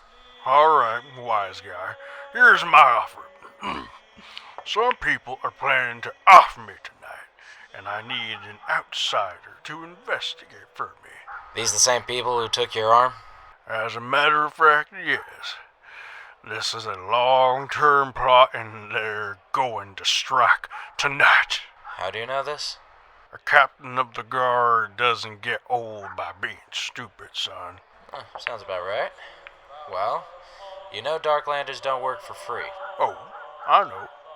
I also know why you're out here. The Feast of the Four Cities.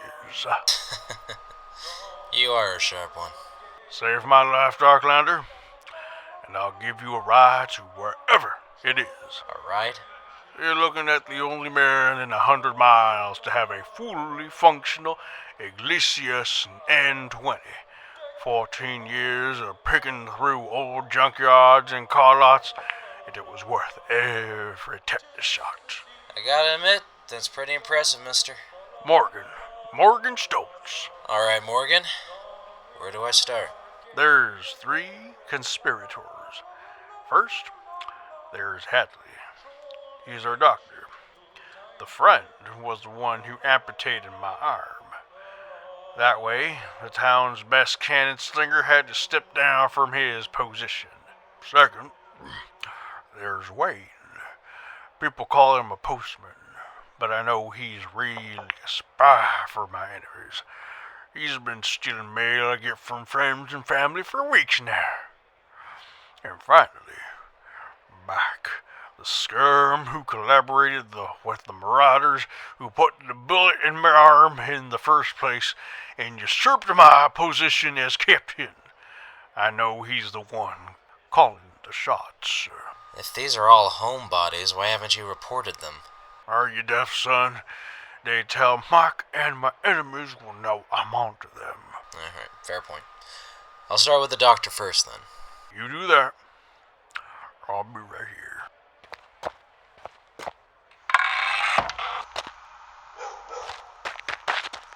So much for laying low. It's an opportunity to advance my career. I can't pass that up. Oh, just a minute. Now just hold still for a moment. Now rest that leg. I'll be back in a moment. Good morning, sir. How may I help you? Hey there, old-timer. My name is Greg. My rabbit here is overdue for a checkup. Can you help me out? I say, I haven't seen a rabbit for 10 years. I thought those beasts had gotten them all. Not all. So, can you help them? I sure can, Mr. Gregg. Excellent. What can I offer you? Oh, no. I could never charge for a necessary service, especially when I may be helping the preservation of an endangered species. Fair enough. Heart strong. Good lungs. Teeth surprisingly intact and clean for the most part. So we ran into this codger on the way into town, right? Real nasty piece of work, that. You must be talking about poor Morgan Stoltz. Oh, you know him? Why, yes, I've known Mr. Stoltz for most of his life. He used to be a strong pillar of the community, a real champion of the people, until a stray bullet ended his prestigious career as our captain of the guard. Just one bullet? A bullet fired from a dirty magazine, I'm afraid. The wound became gangrenous before I could stop it, and I was forced to amputate. Morgan was so distraught when I made my diagnosis that I was forced to sedate him and perform the procedure as he slept. It was not my finest hour. That's unfortunate. Yes, for lack of a better word. Now he lives his days scorning those around him. It's a shame, really. He and I used to be good friends, but when he lost his arm, he was a broken man. However, he won't suffer for long. What do you mean? I say, Mr. Gregg, this rabbit is by far one of the healthiest specimens I've had the pleasure of examining. Thanks, Doc. Have a good day.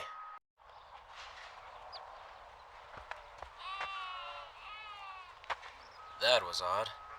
I'll say, he helps both animals and people. I meant the way he described Morgan. I didn't pick up any malice, did you? Not really, but what he said near the end. Hopefully he won't suffer for long. Yeah, that does sound suspicious. Maybe the postman will have some good news for us. I see what you did there. Thanks.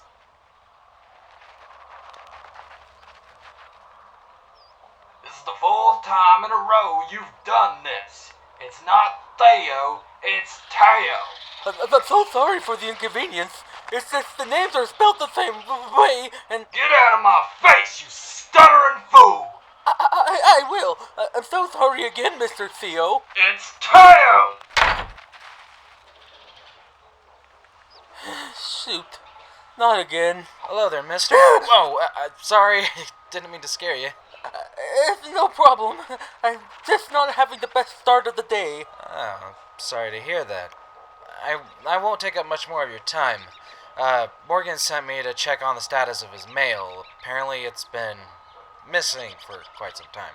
What? No, that can't be! I hand deliver his mail to him every day! Are you sure? Yes, I'm sure. See? See? Mr. Morgan. This says Morgan. What do you... Oh, no. Have you been giving Morgan's mail to Mr. Morgan? Oh, no. He's going to be so mad at me. It's an honest mistake. Don't worry about it. Hey, Wayne. This man isn't giving you trouble, is he? Oh, no, Mr. Stoltz. He was just addressing a horrible mistake I made. Stoltz? You wouldn't happen to be related to Morgan, would you? He's my father, actually. Maybe not so much anymore, but after today, that won't be a problem. A problem? Remember, Wayne, 6 o'clock. I'll be there. Thank you, Mr. Stoltz. Wayne, please, call me Phineas. It's weird for my elder to address me so formally. Absolutely, Miss Phineas. Stay out of trouble, Darklander. I'll do my best. Is there anything else you needed, stranger? Please, give my regards to Morgan. I will. Thanks. Goodbye, then. The plot thickens. His son is in on it? Sounds like Morgan's not so friendly with his family either. Should we tell him? Not yet. Let's go talk to the ringleader first. 111, 112, 113. Said he was in here. What the? Ever heard of knocking? Ever heard of clothing? In 99-degree weather? I'm shocked you're as dressed as you are. Okay. So, what can I do for you, Mr... Don't you want to put some pants... Never mind. I'm Greg. My question still stands. I had a pretty rough encounter with... Morgan Stoltz? That's right. You're not the first to complain about our old captain and his forked tongue. I'm not surprised. Please, don't take offense to him. He's been dealt a bad hand in his twilight years. It's hard to appreciate the setting sun when all one thinks about is all the wrong in their world. That explains the missing arm. Sad business, that was. I was there when it happened. Do tell. We were patrolling the 1-mile perimeter when we were suddenly jumped by a gang of marauders. Those wastes of food had been waiting for us for days, and they came down on us hard. Morgan held his own as he always did until one of those punks managed to squeeze a bullet into his arm. He didn't take it seriously at first, said it was a flesh wound. Sounds familiar. What was that? Oh, I was just saying that sounds like something he would say. Yeah, well, unfortunately the wound festered and Morgan was on the brink. When our doctor told him he had to lose the arm, he flew into a rage. The doctor had to put him to sleep. I gave the go-ahead because I knew Morgan would have preferred to die than lose his shooting arm. He's hated me ever since, saying up and down that I did it just so I could take his place as captain. In reality, I just didn't want to lose my friend. But it happened anyway. I'm sorry to hear that. So please, don't take anything he says personally. Hopefully, if things go right tonight, no one will ever have to hear anything bad from him ever again. Hello, Michael. Oh, I see you've met Mr. Gregg and his little friend. That I have. What can I do for you, Hadley? I was on my way home and just wanted to confirm. 6 o'clock. I'll be there. Splendid. Mr. Gregg, little friend, I'll see you around. Looks like I'm putting on pants after all. I'll leave you to it then. Thanks for the story, and I'll steer clear of Morgan from now on. All right. Have a good one, Greg. I don't see it. What are you, blind? There's the hair, the beard, and my nipple makes up his eye. Just put your shirt down, Mr. Stoltz. Not until you confirm that this burn mark looks just like Theodore Roosevelt. Have I come at a bad time? Darklander, tell this idiot that this looks like old Teddy Roosevelt. You know, I've seen more old man skin today than I'm comfortable with. People these days have no appreciation for art. Well, I've never considered scars shaped like presidents to be art. Can I get down to business? Fine. Tell me what you found. There's something happening at 6 o'clock tonight.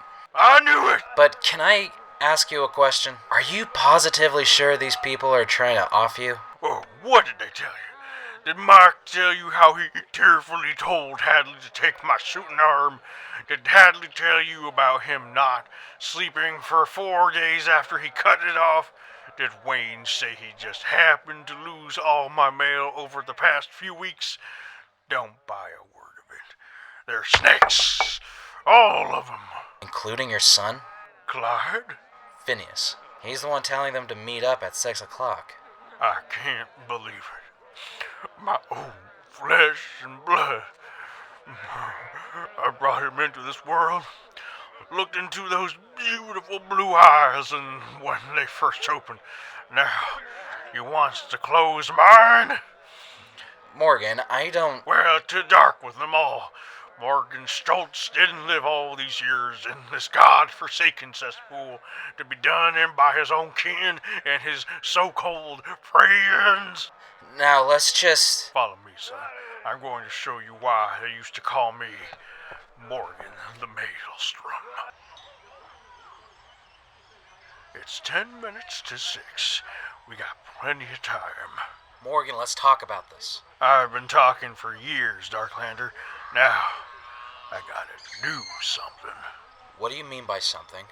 I wasn't just picking car parts in those junkyards. I've assembled enough armaments to mow down a whole horde of Fuglies. And it's about time I dusted those old cannons off and showed those traitors that I could still shoot plenty good without my arm. Whoa. Let's not do anything hasty. To dark with hasty. They're under my bed. Grab what you need and we'll... Happy birthday! What is this? It's a party, Dad. You turned 78 today. But you don't look a day over 50. You can't fool me. I've been waiting for this day for a long time. I just didn't expect you'd drag my own family into this, Mike. Morgan, I know you'll never forgive me for what I did, but all I wanted to do was save your life. You're a proud man, and you wanted to go to that great beyond as a fighter, but I didn't want you to miss out on seeing your boys grow up. Watching them get married. Or meeting your grandchild.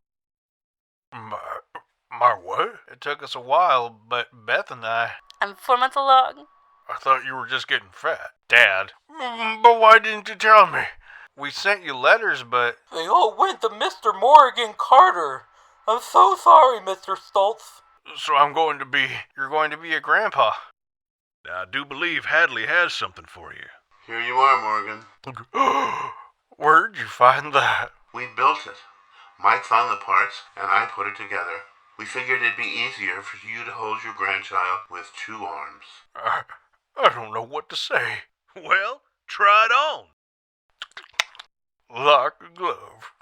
I'm sorry it took so long for us to repay you for what we did. Repay me? You two saved my life. But if you are still feeling guilty, I could use a cup of Dribbers Down. I'll buy you a whole cask. I'll hold you to that.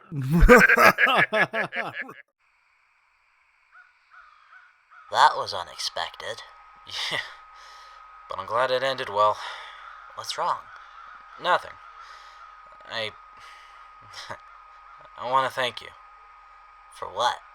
Because of you, I survived to see a moment like this. Sometimes I forget why I do the things I do. Why I stick my neck out for people who would just cut it off if they felt like it. And then I see an old man on the verge of destruction smile and be embraced by friends and family. I know it's sappy, but that's what I feel. It's alright, Jules. I feel the same way. And that's why we're friends, Quinn. What are you doing? Talking to yourself out here? You got some frosting in your beard there, Morgan. Oh, I know. I'm saving it for later. Do you know how hard it is to find genuine buttercream? Apparently Mike and his boys patrolled the 9-mile perimeter just to find it. Candles too. You got some good friends in there. And thanks to you, they're still alive. What do you mean? If I hadn't been waiting for you at the bar, I probably would have went home and... I don't want to think about it. Well, it turned out well in the end. That it did, and I want to repay you for what you've done for me. We leave at first light tomorrow? What? No. With that wound, you wouldn't survive a day out there. I'd give it 72 hours and then we'll head out. You're welcome to stay with us until beats rubbing shoulders with those drunken nitwits. Weren't you one of them? Just get in here, you brat. Aye, aye, Captain Cakebeard. In the little town of Carlisle, a years-long grievance has given way to a warm, lasting friendship. As Jules and Morgan drink their dribblers down and eat cake, the woes and worries of the Darklands fade away, if only for a few hours. For Quinn, he has been given a glimpse of the good mankind is capable of. When sleep comes for our heroes, both sleep with smiles on their faces. And yet, both know that soon their journey must continue, as their true destiny lies at the fateful factory housing the Feast of Four Cities. Let's take a rest, little buddy. Is it your leg? No, don't worry. It's mostly the heat. Okay, if you say so. Do you want me to put on a Roy Warren disc for you? Sure. Come on, it's good to be educated. I know, he's just weird. Who isn't out here? Good point. I'm just gonna shut my eyes for a minute, okay? Okay. Who was it? Just Mr. Blue Eyes. Nothing to worry about. What does he want at 4 in the morning? He was just making sure we were all right. Something's going... Why do you have my recorder? In case something happened. Recording our last moments? Give me that. You worry too much. It's all right. Long time no smell, fellow Darklander. I am Roaring Roy Warren, here with another lesson on how you can survive out here in the glorious ruins of the world before. Today we'll be talking about the Scourge of the Darklands. No, not those sons of Samhain lunatics. I'm talking about their accomplices, the All Souls. The All Souls get their name from the name of Halloween's called All Souls Day. However, like the sons of Samhain, they pervert what many practice religiously by twisting it into a name that is to be feared. Unlike the sons of Samhain, though, the All Souls are not subtle in their conquests. The sons have cells that can blend in with populations, sabotaging them from within. The sons have agents destroying entire colonies under the darkness of night. The All Souls are a tide of destruction. Their legions wander the Darklands day and night, annihilating anyone or anything in their war path.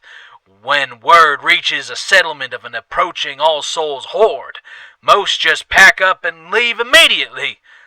Whatever they don't destroy, they enslave. Whoever they enslave, they either force into their ranks through intimidation and brainwashing, or turn them into, quote, laborers, unquote. And that is if these madmen aren't feeling particularly bloodthirsty. Reports regarding the All Souls are all over the place. The flaw of having unreliable sources. But Darklanders have stated that the All Souls have somehow organized their vast numbers into 4 distinct hordes. I have managed to find out the names of 2 of these hordes. The Battle Heralds and the Bells. The Battle Heralds are easily the most recognizable and the most frightful. At least that is what we know of.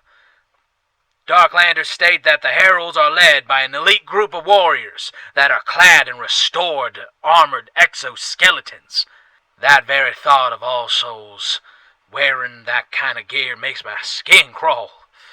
The survivors of their assaults have stated that the sheer numbers of armored warriors makes the horde's approach sound like a thunderstorm, gradually growing in volume until it hits with the force of a hurricane. The bells, getting their name from the French word for beauties, was made up of mostly reprogrammed bots, both RBs and servitors. Their leader was said to be a hideous hag by the name of Lady Marlene, who gleefully hunted down bots to add them to her numbers until recently. This information comes straight from the mouth of none other than the legend Seth McCaffery, the Slayer of Liege and Savior of Seattle. Lady Marlene and her bells marched on the ill-fated Veers Empire and their bot overlord, Liege of Veers, with the desire to add their entire army to her horde. This was a ploy by Seth McCaffery to lead the two factions to wipe each other out, a ploy that was a rousing success. An entire All Souls horde was wiped off the face of the map, along with that wretched Lady Marlene. Now, it may be easy for one to imagine that if an entire horde can be destroyed by careful planning, it's easy to assume that maybe lightning might strike twice, but we're not all Seth McCaffery. When it comes to everyday Darklanders and colonists, my best advice would be to take a page from those who survived the warpath of the All Souls. Avoid at all costs. If you hear word of an approaching horde, get as far as you can. Treat them like a terrible storm. You can't fight it. You can't weather it. You can only run and wait for it to pass. Have an escape plan in place for the event. The All Souls won't comb through every ruin in search of prey. They won't scour every hill or climb every mountain in search of survivors. Unlike the sons of Samhain, the All Souls are right to be feared. They may be madmen, but they take it another step forward with savagery and barbarism. Don't be a hero like Seth McCaffery. Keep an ear to the ground. Keep your boots laced. And keep safe. That's all any of us can do these days. I am Roaring Roy Warren, your Darklander extraordinaire. And I'll see you all next time. Jules, it's over. Huh? Oh, okay. I needed that. The All Souls are the ones who attacked Needles, right? Yes, they were. That's why we're staying away from the high desert for a while. Oh, I see. Alright, let's get moving, chum. I want to make it to Carlisle before nightfall.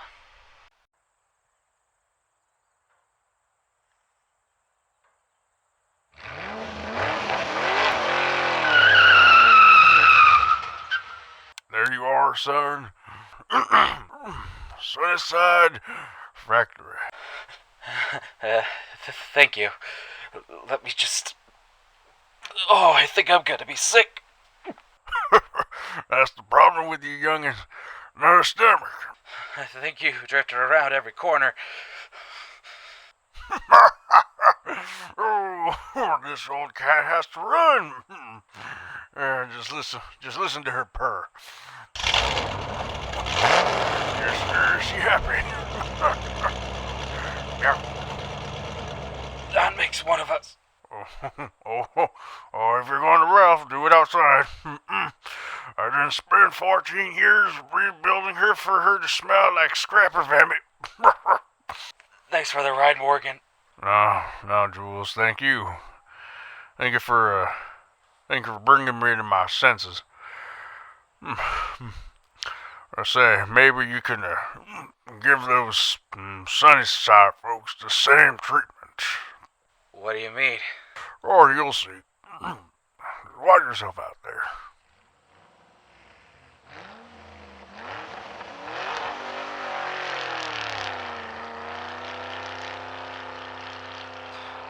Crazy old...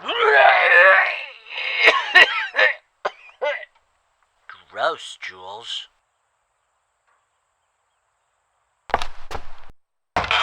Are you armed? Of course I am. Are you here to trade or rob? Trade? Why does your breath smell? Whose breath doesn't smell out here? Fair point.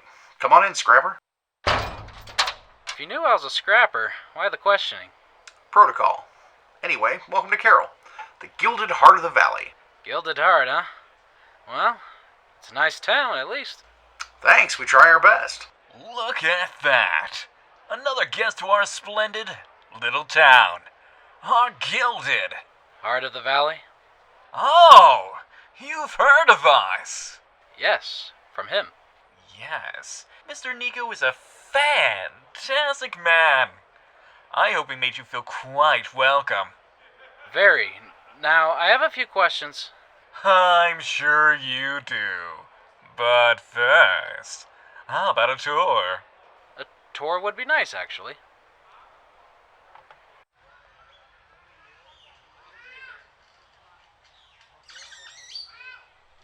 Here is our prize marketplace. I personally secure deals with no less than 40 major caravans, 8 of which come from right here in the Republic, stretching as far as Portland to the Steinbeck Peninsula, meaning we get fresh trade every day. It's a scrapper's dream come true. That reminds me. I never thought I gave off much of a vibe, but both you and Chester pegged me as a scrapper at first sight. Do you get a lot of us around here? We've got everything you could ask for. Food? What kind? Canned, preserved, fresh grown? You'll find we don't skip on the choices. Your little friend there looks like he could eat a carrot or two. Need something to take the edge off? Or just want to turn your brain to mush for a few hours? Go see little Miss Katie Pearl. She pumps out all matters of painkillers, downers, rush, Topsies, whatever you need.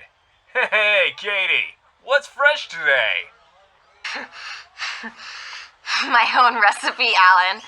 I call it Who, because when you take it, you won't remember who you are. Atta girl, Katie. What do you think, mister? Want to partake? I'm alright. Besides, I don't have much in the way of top scrap for experimental pharmas. You don't need to worry about that. We live to please.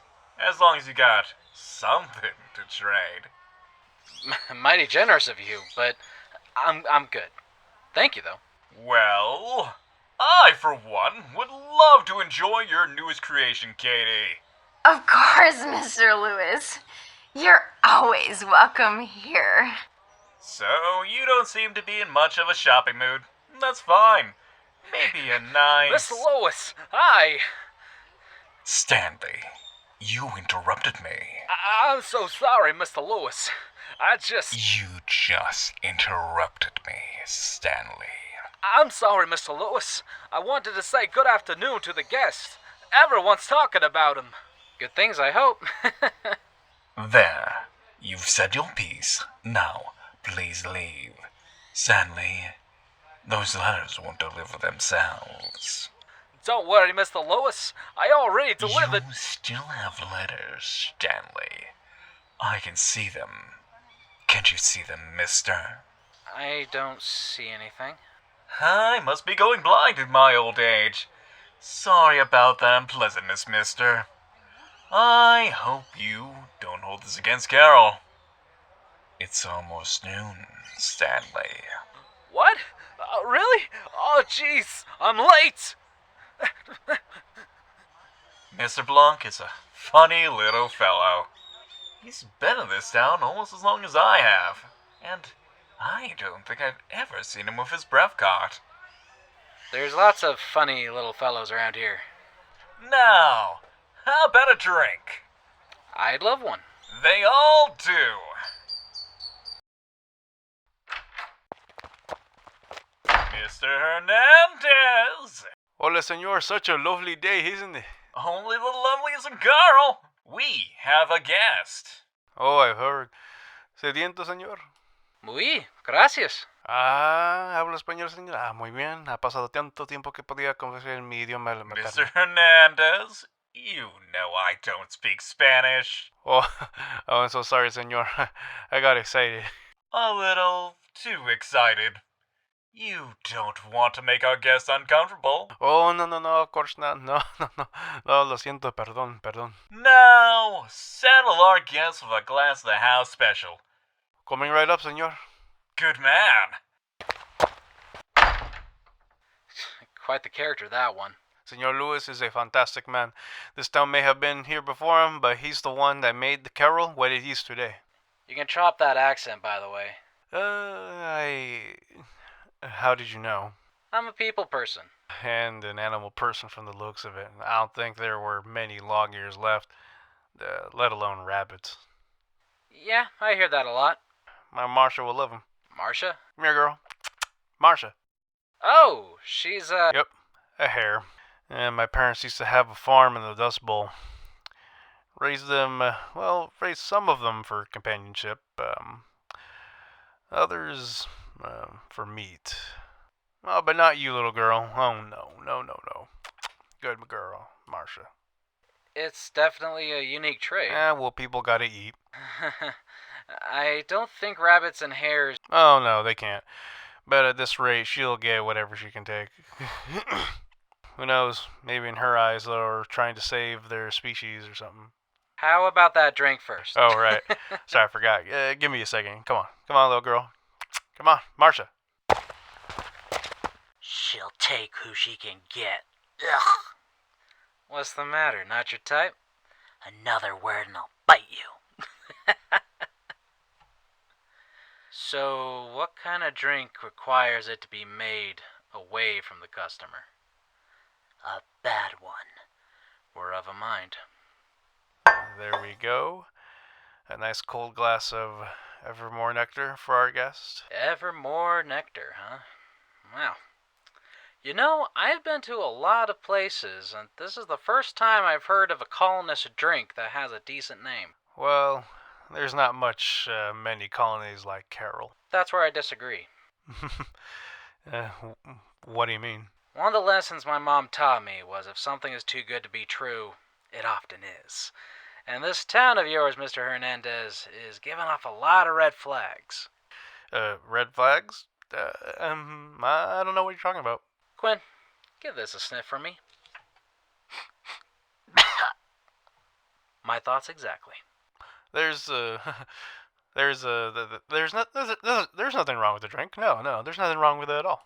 Let's see, the overjoys locals, the smiling tyrant, the phony accent, the questionable drink, and the imposing, colossal secret police figure. Everything going well, Matt? Yes. Everything's fine, Mr. Walker. Our guest hasn't had his drink. How's that fine? A man can refuse a drink, especially one that's obviously drugged. It's rude of a guest to refuse a host's hospitality. It's inexcusable of a guest to then insult the integrity of said host. I will say, you definitely know bigger words than others like you. Might as well. After all, it's on you. Now, is this the part where we fight? No. This is a part where you surrender and come with us. We're having a party to celebrate your arrival. A party that involves knives, baseball bats, and loaded cannons? I know you're likely a gifted warrior in your own right, but even you can't take on a whole town. The whole town? Sorry, senor. The whole town. Well... I'll go. Just... Matt, can I leave Quinn with you? Please. Whatever's about to happen, he doesn't deserve it. I'll look after him like he was my own. Quinn, stay safe, buddy. You know what to do. Let's get a move on, Scrapper. Alright. I'm going. Well, Marsha, it looks like you get a friend in the hutch tonight. Don't worry, little buddy. I'll take good care of you. Ow! Hey, come back! Don't go away. The dark lands of the world before will be back after these messages. Oh, whoa, easy, Fido. Here, fetch the ball. Oh, that little rascal. Hello there, California. I am Oscar Tech co-founder Leland Hauser. Now, there is no replacing man's best friend, but we here at Oscar Tech are working day and night to make everyone's best friend. Our bots are built with top-of-the-line materials and ingenuity one can only find in our beloved, beautiful republic. Unlike our American competitors, Oscar Tech isn't building glorified vacuum cleaners, no, and bionic busboys, no, sir, no, ma'am. We believe in the hallowed words of Oscar, our namesake and our beloved vice president. The friendship of man and machine will forge the 21st century. Those words are our mission here at Oscar Tech. Say, let's hear from some of our satisfied customers. When my chef walked out of me, I was hard-pressed to find another 5-star. Then I hired Dane 42. Not only did he save our restaurant, but he got us a Michelin star. Thanks, Dane. That chef, Dane 42. Hi! I may not have a nose, but I know when eggs are burning, you bunch of... I'll admit, I was a little nervous when my wife adopted Todsworth too. But when he saved our baby girl's life from that rabid squirrel, we knew we made the right choice. I was pretty ticked when I heard our foreman hired a bot onto the site. But Hank 20 does 5 times the work in 5 times the time. All the boys and I have to worry about is... Who's getting the beer next? There you have it, folks. Our bots just aren't machines. They are patriots. They are heroes. They are Oscar Tech. Welcome back to the dark lands of the world before.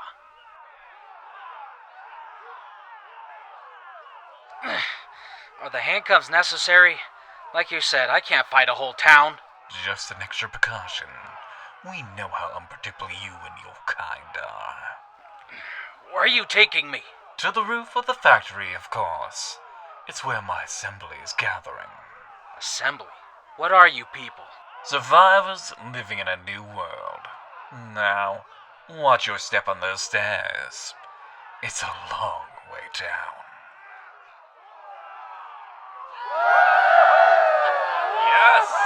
Yes! That's right! We have another one!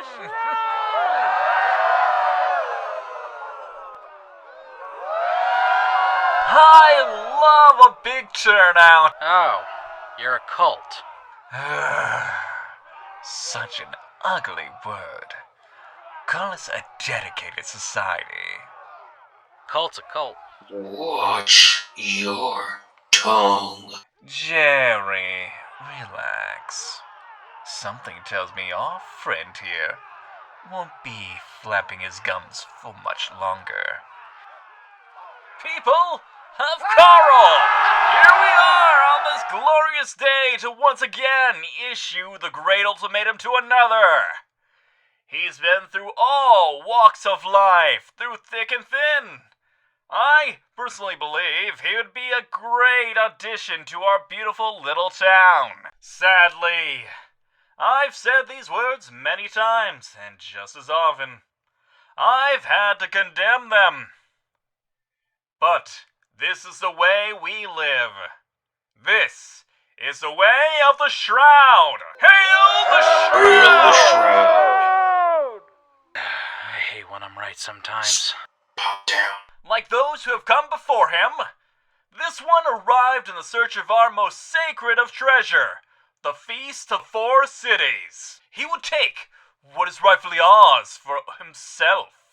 What we offer him is a chance to stand among us, not apart. To serve under the shroud as we have. To earn the feast with us. To be here when the shroud opens his arms and gifts us with the most precious of boons. So that our cause, our faith, can be felt and followed by all those who call the valley their home and beyond. Mr. Walker, the Hatch. Oh, that smell. What? Now, Darklander, the choice is yours. Will you embrace the shroud or be consumed by him? What is that? Better hurry up and choose, Scrapper. The fumes alone will kill you. I survived worse. No, you haven't. The stranger has chosen to walk the path of the condemned. The disappointment is palpable. Such a nice guy, But too. This is a bitter taste of which we become accustomed. For this is the way of the shroud. Mr. Walker, let's make this quick. Katie called her newest creation Fuglies. And I want to find out why. And tell Duchess to get the soup pot ready. And go easy on the pepper. We're having a rabbit tonight. You scum! Come here, little man. All right, Scrapper. Any last words? Yeah, just one. Quinn! Quinn? That's two. Let go of him, you creep! Devious little. The rabbit is... He said let go! Quinn, come on! Seize them! Any other ideas? I'm thinking. Told you, Scrapper. You can't take on the whole town. No, but I can. Helga, how'd you get in here? You should know. You can't keep me out, Alan. Now get away from him. All of you. You wouldn't. There's only so much I can take, Alan. You won't get away with this rusty bucket. Watch me. After you? A deadly treasure, an even deadlier cult, and a courageous spot. Not quite what Jules and Quinn were expecting while pursuing the Feast of Four Cities. But Jules is well aware of the unpredictability of the Darklands. As he flees into the streets of Rancho Arenosa with his automaton acquaintance, Jules looks back at the factory, at the bounty that lies hidden within the toxic confines of the Shroud. We're almost there, Scrapper. Thank goodness for that.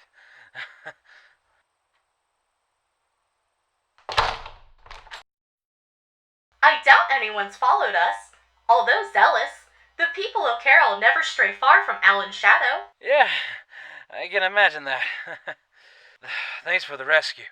I have to admit, I was in some pretty hot water back there. You wouldn't have been if you had heeded my warning. Warning? Doom follows anyone who seeks the feast. I've been saying that in every settlement with the hope that it'll deter people from going to Carol. But every month, it seems, Alan sends another into the Shroud. Some would write that off as mere superstition. Like you? Like me. And do you believe now? So, you're called Helga. Yes, and you are Jules McCaffery. It appears my name precedes me. I've heard your name mentioned in colonies and in the dark times. You're evidently a man of great integrity and strength. Squiggle said that? It's also said you are foolish and prone to getting yourself into danger. Squiggle said that? However, nowhere have I heard you being in possession of a talking rabbit. Yeah, he's a new addition to my story. You can speak, little one. You're safe. I figured we were, given that you rescued us. Ain't particular reason why. Not that I'm not grateful, it's just good Samaritans are pretty rare to come by these days. I'm in a minority then. I couldn't stand by and watch Alan destroy someone of your esteem. Esteem? That's one way to describe me. Which is why I encourage you to walk away from this, Jules McCaffery. This is not a venture you can undertake. I'm afraid I can't do that, Helga. I have to go back. There's nothing for you to go back to. What do you mean? The Feast of Four Cities doesn't exist anymore. What are you talking about? Allow me to explain. The factory is a manufacturing facility and distribution center of Sunnyside Snacks Incorporated. On Black Halloween, the facility was sealed. Yeah, I know all that. And with it, over 50 tons of product. Cheesy Cats, Totitos, Donachos, Gold Rush pretzels, Lolly Chips, and Wrinkles. For the first 5 years, the product was kept fresh by its vast amounts of preservatives. A single document survived with description that referred to the product as being plentiful enough to feed our 4 cities. Hence where the legend began. How do you know all this? I am the last of the service bots, programmed to oversee the factory's structural integrity. I see. Well, according to your story, the feast does exist, so how about we skip to the part where it doesn't? Very well. Alan's shroud is the feast. That makes no sense. As the years went on, the chemical components in the product broke down, gradually converting what made the product tasty into a toxic miasma, the shroud, as Alan calls it. It is most concentrated in the lower levels, like a mist. Alan's hatch allows him to open the factory without releasing the gas in its entirety, an event, I'm afraid, that could be catastrophic to the valley. How catastrophic? If the factory's lower levels are breached, the shroud has the mass density to cover approximately 26,000 square miles. That's the entire Inland Empire. That was my estimate as well. Is Alan aware of this? Yes. Alan is the first Darklander to know the true nature of the feast. When he arrived in Carroll seeking it, I divulged its secret, hoping to dissuade his pursuit. Instead, he used this knowledge to stir the people into a cult of zealots, and made up a tale of the shroud in order to manipulate them. And then he cast you out because you were the only one who knew the truth behind the shroud. Correct. This is really bad. Now, do you understand? This is why I struggle to keep Carroll isolated from the rest of the region. For every man or woman who goes there seeking the feast, Alan uses them as a sacrifice to strengthen his power. So that's it then? That's it? All this time, all those lies, all for nothing? You seem distraught. Of course I am. Why wouldn't I be? Given the acceleration of your heart rate, I suspect this goes beyond simple frustration. What were you going to use the feast for? I'd load up with as much as I can carry for both rations and trade, and I don't know, the hungry mouths of the valley can have the rest. A simple goal, but noble. This is Vegas all over again. I understand your disappointment. This is... What's the matter? Mr. Hernandez is standing outside my door. Don't go away. The dark lands of the world before will be back after these messages. Beyond Man, the great patriot. Stand your ground, everyone. The Republic needs our help. Sanguine, the dark mistress.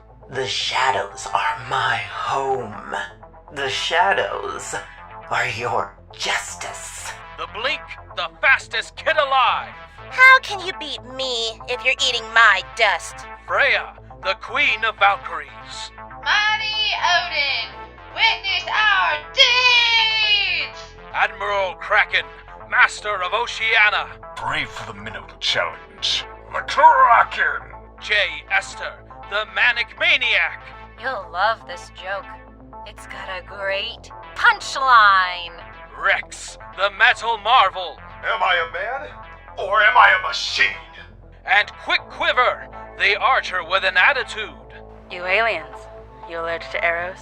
For the first time, see these 8 legendary heroes come together to battle the vile forces of Rootbeard. Rootbeard reviles and enslaves! Don't miss this summer's exciting, monolithic blockbuster of heroic proportions that critics have called exciting, monolithic, and heroic. Spectacle Studios presents The House of Heroes, rated R. Welcome back to the dark lands of the world before. Mr. Hernandez is standing outside my door. Taking your pet for a walk, Mr. Hernandez? I was just trying to find you two. Marsha followed the little guy sent here. Why, you a distraction for Jerry and the boys? Worry not, McCaffery. I detect no heat signatures, save for a few rats. I mean no harm. Says the man who tried to poison me and then held a cannon to my face. It wasn't poison. It was just a sedative. Oh, so your victims wouldn't struggle as much when Alan threw them down the hatch? You think I like doing it? I hate Alan. He's a tyrant. It's a constant struggle to stay on his good side. Why do you think I talk with that ridiculous accent? Because he thinks it's hysterical, and that's the only reason why he hasn't tried to replace me. I want a better life for Marsha and me. Why are you here? Shortly after you left, visitors arrived. Hard types. Had this look to them that made my skin crawl. What did they look like? Rough. Like real rough. Enough that I risked everything to come find you. Did they have marks on their necks? Like a crosshair? I know them. They're sons of Samhain. That can't be. The sons of the Samhain only travel by night. Not if they're hunting someone. Particularly someone who burned their leader's face. They're looking for you. Given that the feast doesn't exist anymore. Wait, what? And the sons of Samhain are on my trail, I better be off. But what about Carol? What about Carol? There are good people in that town. Good people who don't deserve whatever the Sons are bringing. Those good people were cheering while Alan condemned me. And if the sons of Samhain breach the factory? I'm no hero. Your legacy says otherwise, McCaffery. Your friend wrote about your exploits. How you eliminated those slavers from Mountain Grove. They took a friend of mine. What was I supposed to do?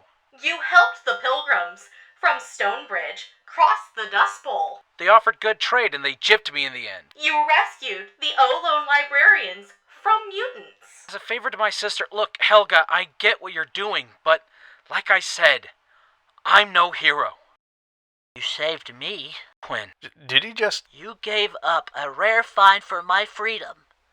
There's no question of whether or not you're a hero. This is about what happened in Embers. Alright, wait, okay. What happened? I answered the call for a hero once.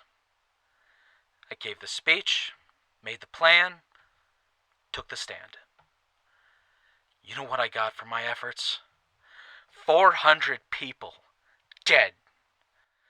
400 good folks just wanted to make a living in this world. All because I confided in the one person I should have known better too.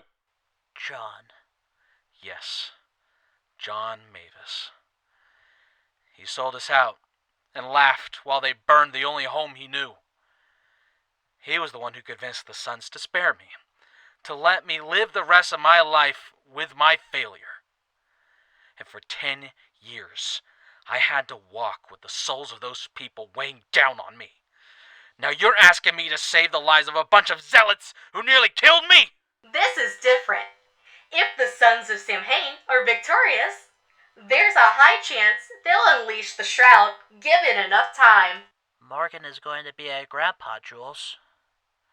Gregor and his family, they're out there, trying to survive like the rest of us. What about Squiggle? Like he said, you're the only one who reads his paper. Are you going to risk their lives because you're scared? Quinn. At the very least, we owe it to them to try. If you do nothing, you might as well be killing them all yourself. What? Condale has a silver tongue. You're right. I owe them that much. So you'll do it? And John? John. I'll face John. Helga, you're a service bot. I'll have you come with me. What about me? Round up as many people as you can and get them out of Carol. I got a plan. What took so dang long? They're a cult! This big guy grabbed Russell and threw him into some pit on the roof while their little mare laughed his head off. There are some among us who would use words like heresy and blasphemy in this instance. What's the word, John? Well, I don't know about the rest of you, but there's enough food in there to feed 4 cities. And I'm famished.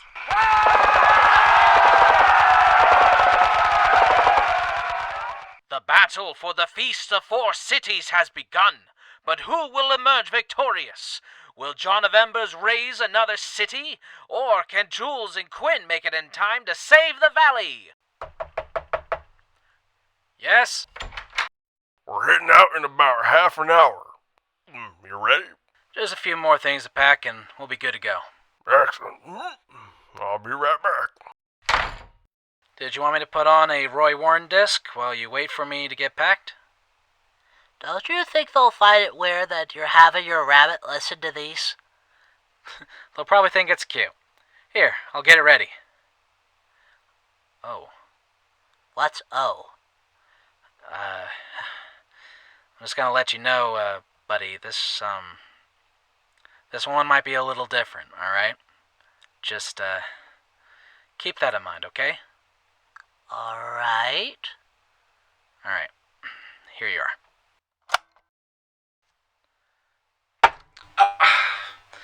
Clumsy me.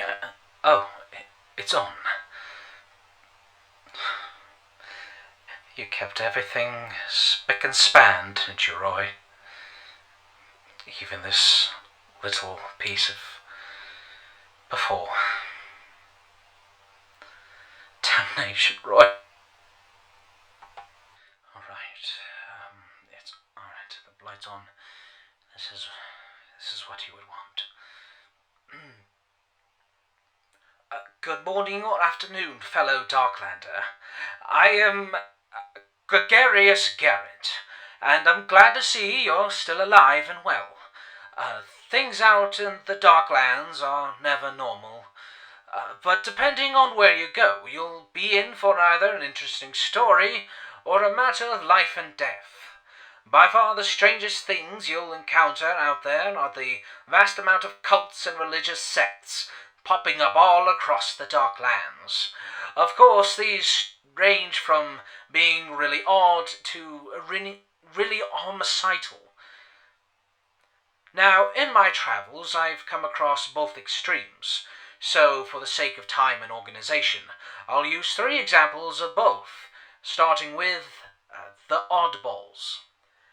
Many cults derive their beliefs from legends and tales from the world before. Among them is the story of Paul Bunyan, a giant axe-swinging lumberjack, and his trusty, equally large blue ox, Babe. Yes, the world before was rather strange.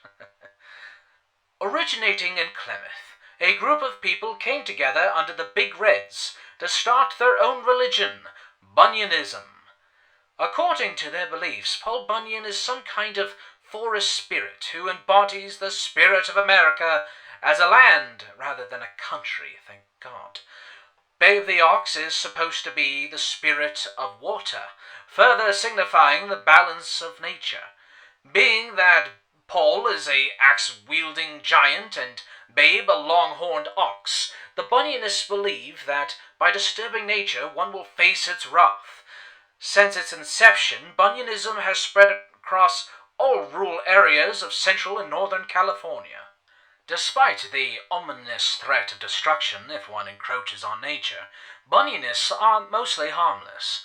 As long as you don't try burning down forests or polluting rivers, you'll find them not only pleasant people, but also some of the best moonshiners one can find in the Republic. Just don't think about the fact that despite Babe being male, they call it Babe's milk. By far the oddest cult I've ever come across is the Order of the Erect. The order resides in Eugene in central California with their leader Octavio.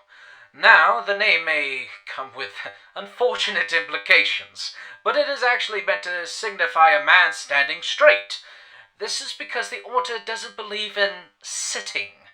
Yes, the Order of the Erect doesn't like chairs or any way for a person to sit down.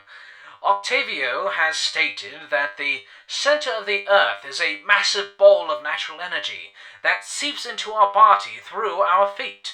He believes that by standing erect, this energy is able to flow through us and allow us to achieve peak condition, super strength, super reflexes, speed, all of that. When one sits down, he says that the energies flow through our, it doesn't flow right, and it restricts our prowess. Even shoes are prohibited in his compound, as these apparently block the flow completely. You may be wondering, how do they sleep?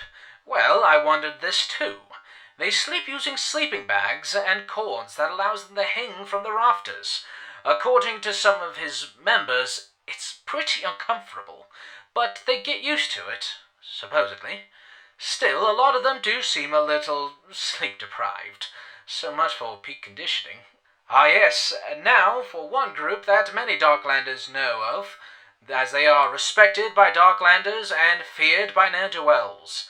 The Guild of Gary.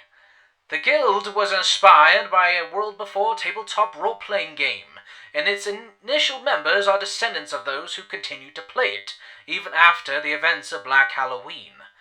The Guild has groups all over the Republic and the States, maintaining order and civility. These groups are broken into different classes. The leaders of individual groups are called Game Masters, and they are the topmost authority, making all the final decisions. Game Masters, or GMs, evidently have a range of different approaches to their respective groups. Some may follow the Guild's codex to the T, while others may use it more as a guideline. Some may try to emphasize humanitarian practices, while others may want to purge regions of all evildoers, such as Marauders, Sons of Samhain, and All Souls. Then there are barbarians, frontline warriors who defend their guilds, often using that adrenaline drug racer to give them a chemical edge. Colonists and homebodies will know well the bards, the guilders who frequent colonies to entertain, either from singing, playing instruments, or even telling stories. These are the most beloved members of the guild. The librarians will know this next group well. The guild members, called wizards, often conflict with librarians over the collection of lore and knowledge from the world before, and gathering and salvaging books and technology. I haven't ever met a wizard before, but from what I've heard, they are often pompous and pretentious. I also heard this from a librarian, so it's easy to say the person might have been biased. Anyway, then we have the rogues. Despite their name, these are essentially just the scouts for the guild, mingling with populations and listening in for leads on knowledge or resources to be found, or enemies to be destroyed. They say, unless a rogue states otherwise, you'll never know they're there. And there are the rangers, whose job it is to hunt down bounties and spy on potential threats so as to analyze the danger and plan the best means of attack. Now I know you're all waiting for it, so here it is. Finally, we have the famous and infamous Paladins. These Darkland Crusaders are the destroyers of evil, the great foe of the wicked, and the smiteful hand against the forces of darkness. That quote came from the mouth of a paladin, by the way. Yes, they carry their creed on their sleeve, sometimes literally, and they take the job very seriously. They are the elite of the guild, whose fighting prowess is rivaled only by the barbarians. However, instead of farmers, paladins just need faith and burning determination to lead them to victory. Supposedly. And now we dwell into the cults that you should steer far clear of. These are the people that Roy and I had encountered in our travels, so yes, this all comes from personal experience. By far one of the most disturbing cults we've ever found is the Temple of Twisted Flesh. These lunatics are murderers, slavers, and defilers who deify Jack the Ripper. The temple is broken up into 3 categories: Rippers, Claws, and Maggots. Maggots are the unfortunate people that the Claws capture, and the Rippers experiment on them, using mutilation and brainwashing to turn them to devoted members of their cult. Roy and I found an old church the temple used to occupy, and found the windows covered in the flayed hides of human skin, rusty blades scattered throughout, the floor stained dark with dried blood, and then, out back, we found what could only be a mass grave, likely filled with the bodies of those who didn't survive the conversion process. Thankfully, the temple is in disarray after the Guild of Gary hunted down the temple's leadership to an isolated sect in Sacramento. The battle led to those rascals, the Paladins, dragging the leader of the temple outside, where he was publicly executed to the cheers of the colonists the temple had preyed upon for years. This next cult isn't new, but there has been an alarming spike in activity in recent years. The cult follows the policies and ideals of the controversial American president Nathaniel Carson. They believe in white supremacy, a thought process that history proves that only the cowardly and unimpressive tend to flock towards. Like Carson's documented talent of manipulation and deceit, the New Americans have managed to pull the desperate and disillusioned into their fold, with the empty promise of resurrecting the United States and destroying the Republic. It's all falsehood, but there has been a disturbing amount of people tuning into their lies.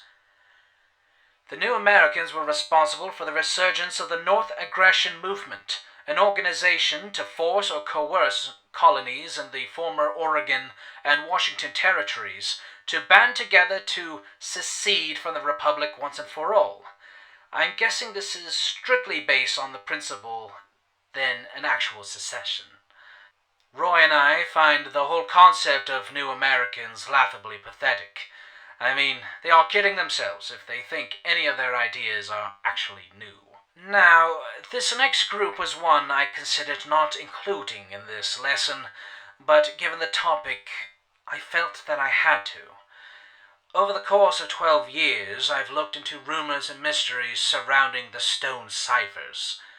After a series of detailed investigations, numerous interviews with other sleuths, and even the testimony of an alleged former cult member, whose name will remain anonymous, I was able to compile an estimation of the Stone Ciphers and their beliefs.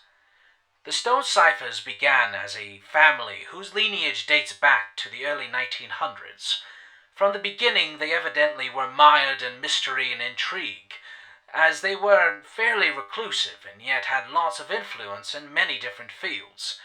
In truth, they were a cult with long-reaching arms that had members great and small in their grasp. After Black Halloween, the Stone Ciphers supposedly fell apart, and the cult dissolved. But in my personal investigations, I believe this is false.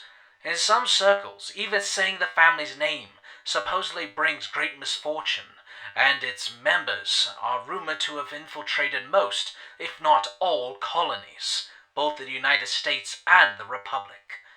If this is true, this would mean the Stone Ciphers have the power to manipulate events in the Darklands in any way they please. If I had skin, the thought alone would give me chills. But a cult of such magnitude would need an ideal to follow that is equal in scope, and this is where things get downright terrifying. Throughout the years, if I managed to find any document regarding the Stone Ciphers' deity, I found a strange habit the cult seemed to have where their patron was described in both masculine and feminine pronouns, or simply referred to as it. I almost chalked this up to simply different interpretations, but then in my interview with the alleged cult member, things became clear. The person referred to it as the Whisper, a formless entity that manipulates the minds of its enemies and followers alike. It is believed that when someone has a sudden shift in personality or does something out of character, it is the work of the Whisper. Cult members are taught that the Whisper is more ancient than the universe, possibly even older than the Christian God, and has been present in mankind since the dawn of its inception. What its great purpose is, I was told only the founder of the Stone Cipher family knew, and died without telling anyone the truth. Of course, this is all subject to your personal beliefs. For some of you, I'm sure this is a whole lot of nonsense, and personally, I don't put much stock into matters of the supernatural, but you can't help but wonder, what if such a thing did exist? And if it did, what would it want with a relatively young species like the human race? Like I said, it's all a matter of opinion. The only stock I ever put into groups like this, and their faith, is the potential harm they pose to the downtrodden and desperate. These groups and their ideals can twist reality for these people, and turn them into brain-dead acolytes, with no will of their own and no survival instinct outside the sanctity of their masters. At least, that's my perspective. These are just a few examples of the weird and the bad. Unfortunately, there are countless cults and religions out in the world, far too many for me to cover in one recording. This is one of the ramifications of the world going south, as Roy would say. So, if, in your travels, you find a group of people praying around a strange effigy in the middle of a forest, or a colony of folks who are either overwhelmingly bitter or excessively polite, I'd recommend steering clear. Steel your mind, watch your back, and don't drink the wine. I am Gregarious Garrett, and I'll see you next time. Stay safe out there. That was for you, Roy. All set. The coolant's burning. Is that rabbit listening to that player? It keeps him occupied. Anyway, we're ready. All right, good. Well, let's get going. We have a long drive ahead of us.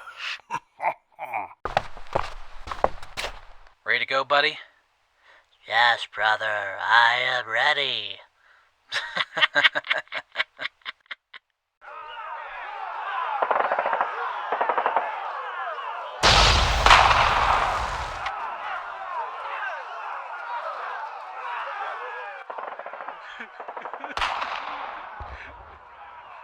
No, please, don't hurt me! Stanley, it's okay. It's me. Chester? What's happening? That guy Alan sacrificed was the son of Samhain. We need to get out.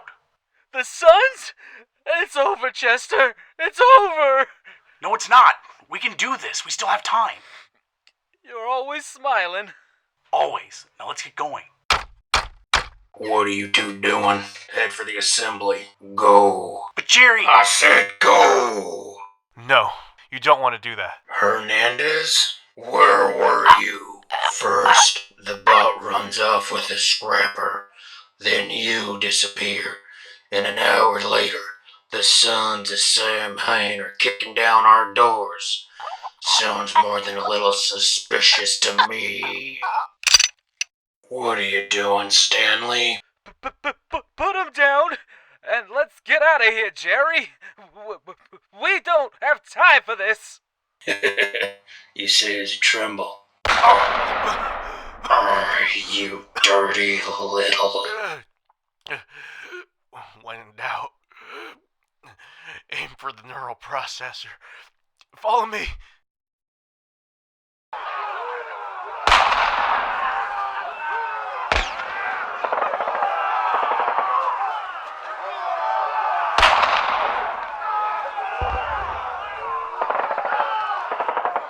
John, the townspeople are escaping. What are your orders? See those doors? Gather them in, break them down. But the people, you don't care about letting them go? What I care about is the only barrier standing between us and our conquest. Now get them open.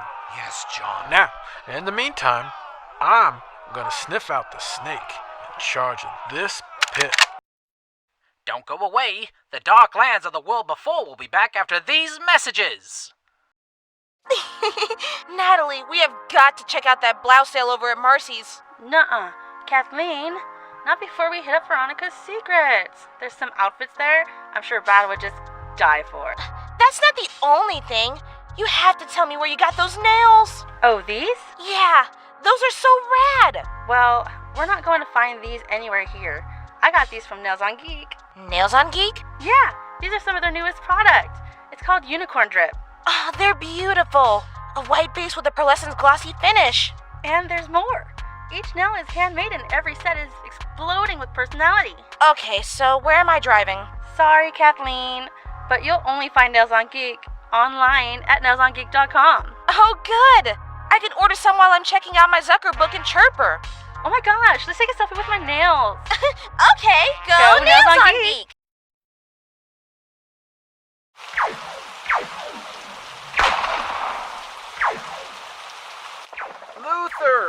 Luther, don't go! I'm sorry. Tell Timmy.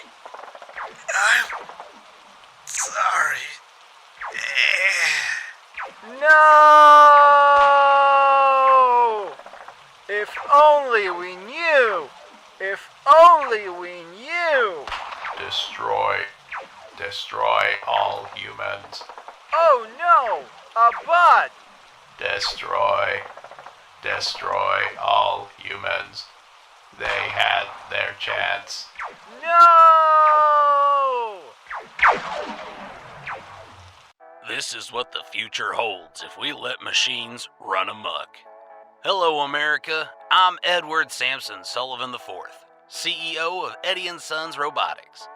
Over the past few years, we've gotten lots of comments from loyal customers like you about the sophistication of our servitor bots. While we care very much about the thoughts of our following, we must bring to your attention the reason why our bots aren't as, quote, advanced as our Californian competitors. Did you know that Californian bots have a 98.76% chance of malfunctioning and going berserk? What about our servitors?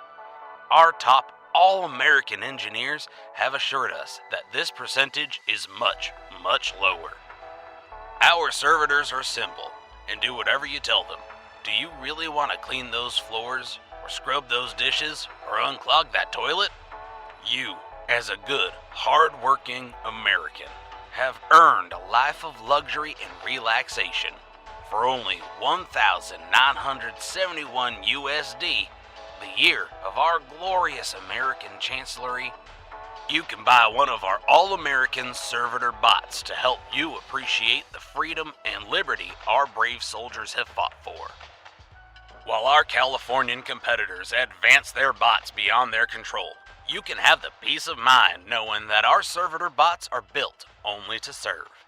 Eddie & Sons Robotics. Safety in simplicity. Welcome back to the Darklands of the world before. Assemble the masses, Jerry. The time has come, Jerry. He says he hightails it to the roof, while I'm here taking hits in the family legacy. Hey, I found one! The dock awaits... Some folks believe you sons of Sam Hain are demons straight out of the underworld. Put me down, you wretch! But you scream just like any other human.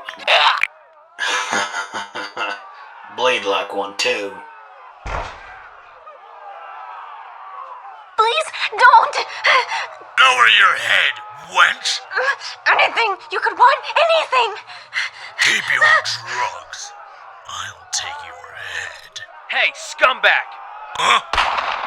You alright? Get away from me. This is all your fault. How? You brought the Suns here. You and that rust bucket. Alan brought this on you, not us. She's hopped up on something. She's not gonna listen to reason. Who the heck is Raisin? Come on. The shroud comes for you, Scrapper. Your life is forfeit. You hear me? Forfeit!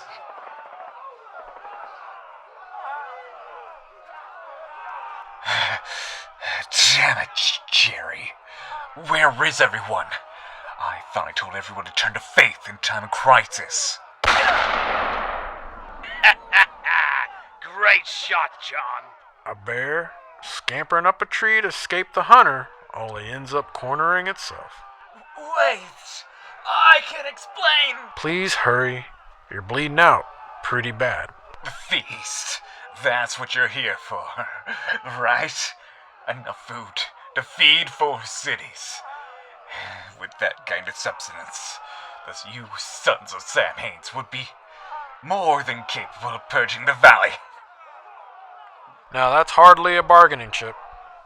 My boys are knocking down the doors as we speak. You think we didn't try that?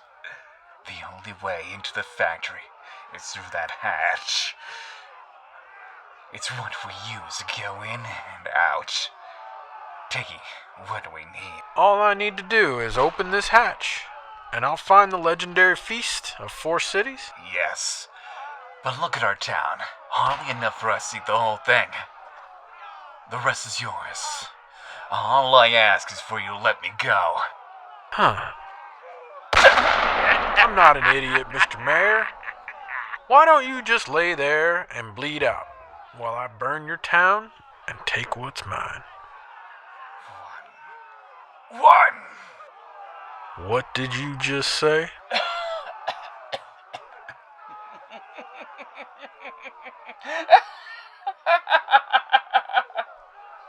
My dad told me you could identify Texan by 2 numbers. 1, 1. That's a score, right? Judging by your actions, you must have descended from the rebels. You know, I've always wanted to ask, how is it that the great Texan revolutionaries, renowned for having won their independence from Mexico, failed to do the exact same thing hundreds of years later, especially when your enemy was backwater, unstable cesspool like the United States? You know, I was gonna just leave you to bleed out while you ponder your poor life decisions. But then, you went and made the stupidest mistake of your life. Seeing that look on your face was worth it. Lawrence, give me your knife.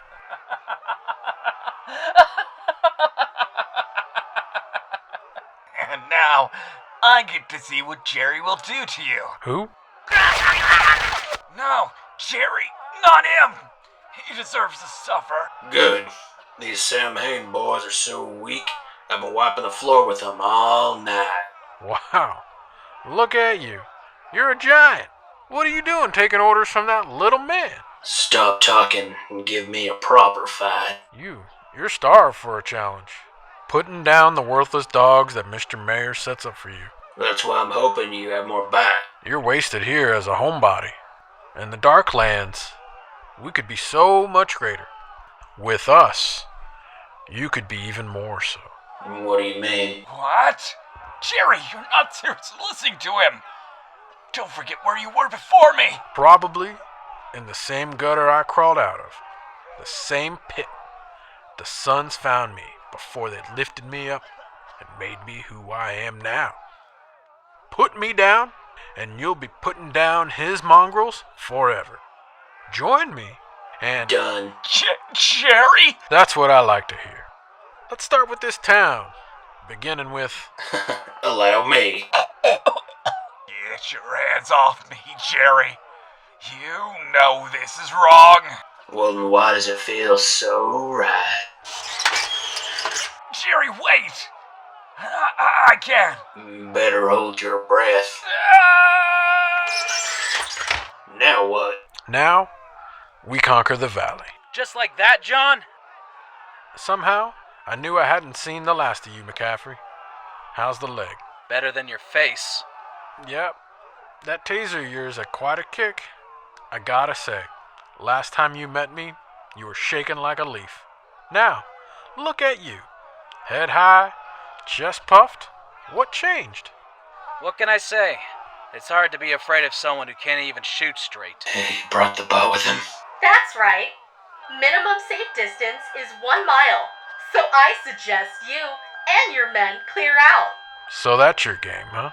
I'd rather watch this place burn than see it fall into your hands. Last warning. You're insane, Scraper. Do it. What? We've come too far to walk away from this. Do it, McCaffery. Blow this place sky high. If this is how it ends between us, I'd rather go out with a bang than a whimper. I'm sorry, McCaffery. Some bluff that was. Well, it was worth a shot. How'd you know? I didn't, but I know McCaffery. He may be dumb, but he ain't stupid enough to blow himself up over petty pride. So any more tricks? I'm tingling with anticipation. Just one. Helper Unit Gamma, initiate National Defense Protocol 501. State your citizenship identification number. What is this? 831636. Confirmed. General Thomas Douglas McCaffery. General? My great-grandfather. Unidentified persons detected. Counter-invasion protocols activated. Terminating foreign invade. should have done that a long time ago. I knew you were a good one, Jerry. And look at that. The cavalry's here. The doors aren't budging, John. That's okay. When we're done here, we'll have all the time in the world to get them open. But first, lock and load, people. Anything else up your sleeve? What about your little freak? Hello? Any sparks of inspiration? So that's it then. Jules McCaffery is out of ideas. Ladies and gentlemen, line up over here. Perfect. Like a firing squad. Let's blow away and get out of here. Oh no, not just yet. I want to savor this. Oh, are you serious? Let me have this, Jerry. Fine. What are you planning on using the feast for anyway? Feed the valley? Or were you just gonna live like a king? Come on, McCaffery. Talk. I had you sniveling in fear before. I want to see that again before I blast you full of holes. Too dark with you, John. You were gonna be the hero again, weren't you? You were going to try and step out of your big brother's shadow. Be the next great McCaffery. What a joke. Quinn, McCaffery, go. I always dreamt this. Jules, I know you don't want to, but you have to. Find your mate. Find your place in this world.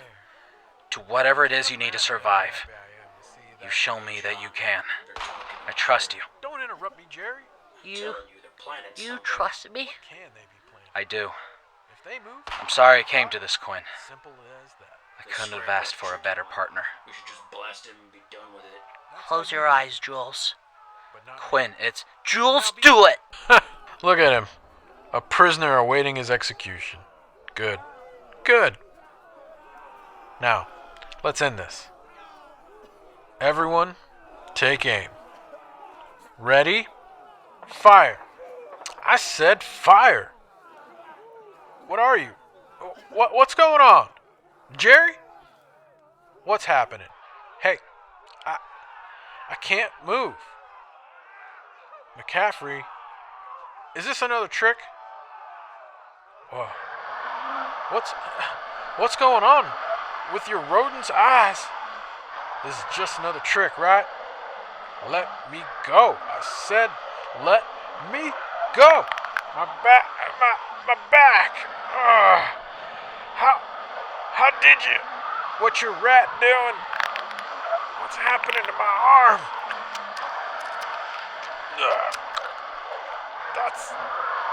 That's my arm. Why is it over? McCaffery, tell him to stop it. Tell him to stop it, McCaffery. What's he doing? Tell him to stop. Tell him. Tell him. Tell him. Tell him. Tell him.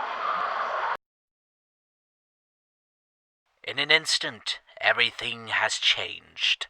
The blinding light, the roaring storm, the crackling energy.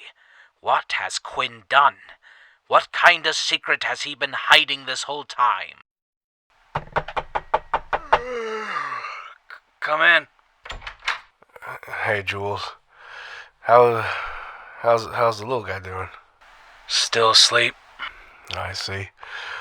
Marsha's worried about him. I'm sure Marsha doesn't even remember him. Aw, come on. Just because she can't talk doesn't mean she's dumb. I mean, I find her outside the door every now and again. Cute.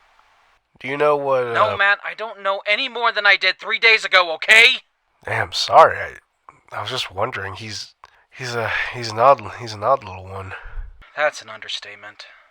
Well, I hope he gets better. Marsha does too. Come on, girl. Hey, Matt? Yeah? Sorry, I know you're just worried. I appreciate it. No problem. Have a good one, McCaffery. Wake up, little buddy. Come on! Wake up, little buddy!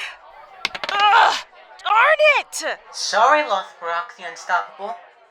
The witch's sleep curse has taken hold on you. You fall into a deep, peaceful sleep. Your weapon falls from your fingers as you hit the marble floor with a booming thud. Boom! In other words, Lothbrek the Unstoppable has been stopped. What in dark is wrong with those fools? No, Marcia. Don't eat the. Don't put it on the bar. Oh, hey, there you are. Here, have a seat. Yeah, I'll get you one. Barkeep, another beer, please. Coming right up. If that thing craps on my bar, you're cleaning it up. Don't worry. She's house trained, mostly. You boys look like you've had some fun. Let me guess. Marauders? Bots? Both. Never a dull moment out there, huh? You can say that again. Well, did you hear about that town of crazies from the Sunnyside factory? Crazies? Carol? What happened? The whole place is gone. The colony, the factory, poof! Like it was never there. Isn't that insane? Wow, that's definitely insane. What do you think happened? They say the sons of Samheim were attacking the town moments before it was destroyed. I think the sons used some kind of world before super weapon that backfired on them. A super weapon? Why not? Look at Appalachia. 150 years later, it's still a wasteland. The world before had some crazy stuff. That it did. Hey, barkeep, can I get another bottle? Coming right up! Let me know if you two need anything else. Thanks, we will. Man, after all these years of serving strangers behind a bar, it feels kind of good to be the one being served for once. Just hits different. How's the little guy? Still sleeping.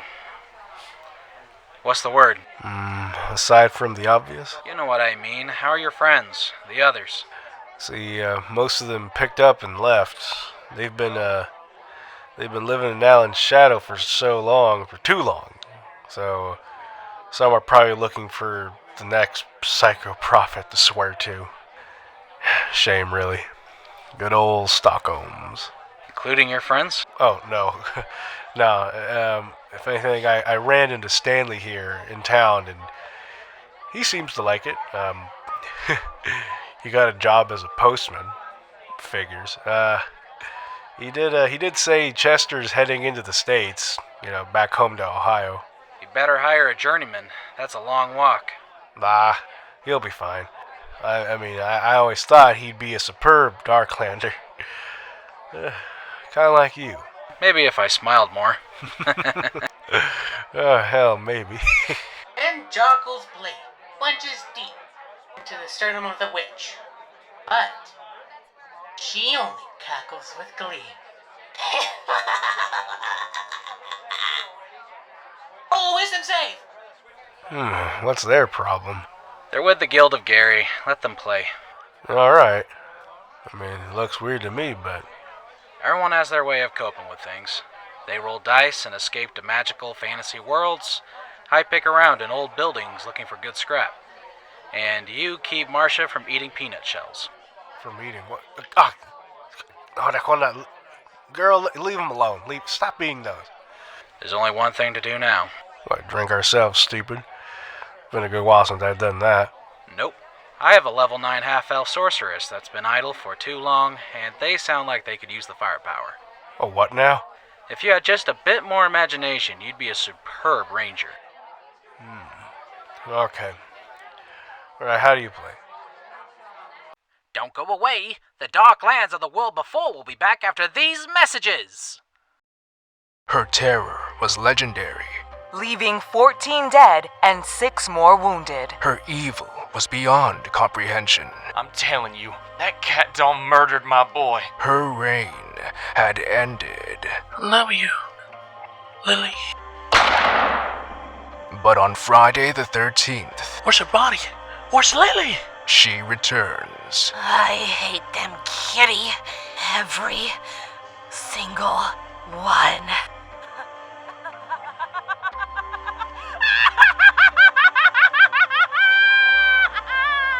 I Know I Love Lily 5. Resurrection.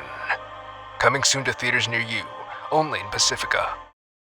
Welcome back to the Dark Lands of the World Before.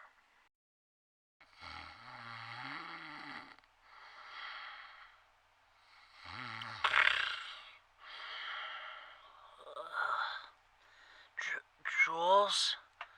Quinn? Quinn! Thank heaven! Where are we? At a hotel in Garage Town. You've been out for almost 4 days. Really? What happened? To be honest, I'm not entirely sure. You told me to close my eyes, and then it was like I was caught in the middle of a hurricane. So much noise, static in the air. It was so intense and loud that I thought I was going to pass out. Then, just like that, it was over. You were unconscious on the ground, and John. John? John. The sons. What, Jules? John, the sons, the factory, the town, the entire town, Quinn. They were all gone. You and I were just there, standing in a crater. Oh. Quinn, what did you do? I'm sorry, Jules. I wanted to tell you. Tell me what? I can make things disappear. I don't know how or where this power came from or why I have it, but I've always had it. Quinn. You were so open to me being a talking rabbit, but if you knew what I could do, I was afraid that you would... I'm not a monster, Jules. I swear I'm not. Please don't leave me behind. I just don't want to be alone anymore. Hey, come here. What makes you think I'm gonna leave you behind? You're not scared of me? Well, I can't say I'm not at least disturbed by what you did, but hey, that's the thing about the Darklands. You never know what to expect. One minute you're facing down the sons of Samhain, and the next, a talking rabbit is erasing entire towns off the map. But at the end of the day, you're not a monster. You're still Quinn the Clever, the best rabbit partner a scrapper could ask for. Really? Yes, really. You know, I just realized the count is off. The count? Yeah, the count. Barristan and Cooper, that's 2. The Showman, John's bullet, and then John himself, that's 3. That's 2 to 3 on our count of how many times one of us has saved the other. Well, now we're even. What do you mean? I haven't eaten in almost 4 days. Could I please have a carrot? It's good to have you back, buddy. Good to be back, buddy. What happens now? Maybe we'll head north. Head somewhere colder. I agree. Pace yourself now. No such thing.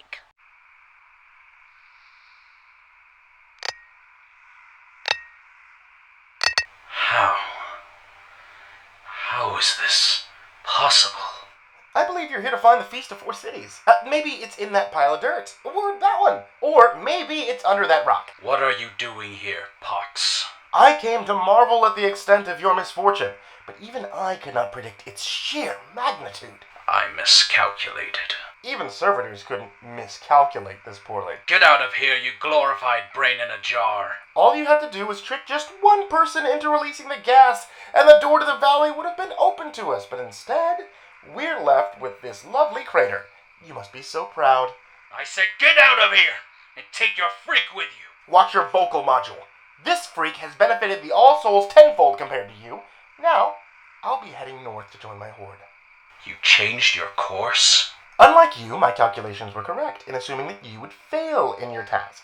So, I sent them north on the 359 Gridlock to chase down the refugees from Hess. And if I had succeeded? With you, there is no if. Come, Silo. We have a long journey ahead of us. One good thing did come from this, Pox. I found McCaffery. The fool catches a whelp and boasts that he found the wolf. Don't embarrass yourself any further, Draiman. I highly doubt he would be interested in the lesser McCaffery. Now, to find what made that crater. The Valley may never know the full story of what happened to the Feast of Four Cities, but one name surfaces with each telling of the tale: Jules McCaffery. Unbeknownst to our heroes, word of the mysterious vanishing factory spreads across the Republic, finding the ear of any who would listen. As our stalwart heroes head north, they are unaware that this is but the beginning of their new legend in the dark lands of the world before. Are you sure it's appropriate? I mean, will he understand it? He's barely a year old. My Codswallop, my pappy had me listening to old Gregorius skirt when I was still in the womb. Some of ma couldn't give birth to just a baby. That's right, she gave birth to the maelstrom. Okay. Damn right. Now, let's get started. Oh, that's right. It's time for your education, Lyndon. Some good old social studies. I need a coffee. Me too. Dark as night. Let's see here. Play. There we go. Hello again, Darklander. I am Gregarious Garrett, and welcome back to Darklanders 101, where your survival is my academia. In this lesson, I thought we'd all benefit from a spot of history. The Valley, as it is called, is the region in the Republic where one can find the former cities of Los Angeles, Anaheim, Rancho Arenosa, and Santa Ana. Of course, when one looks at a map of Southern California in the world before, they'll find a completely different landscape. Many Republic citizens know well of the great earthquake known as the Big One. Although such disasters are hardly new in the West Coast region, the Big One was, well, the Big One foretold by seismologists. However, it seems like the cruel twist of fate that such a cataclysm would strike the Republic so soon after Black Halloween. I am sure for many, it was as though the world was ending all over again. The Big One devastated the West Coast, with its desolation leveling the cities of Santa Monica all the way down to San Diego. Even the great city of San Francisco felt the full might of the quake, which has led to the formation of the aptly named city of San Fran. Occupying the former territory of Los Angeles, there are several settlements.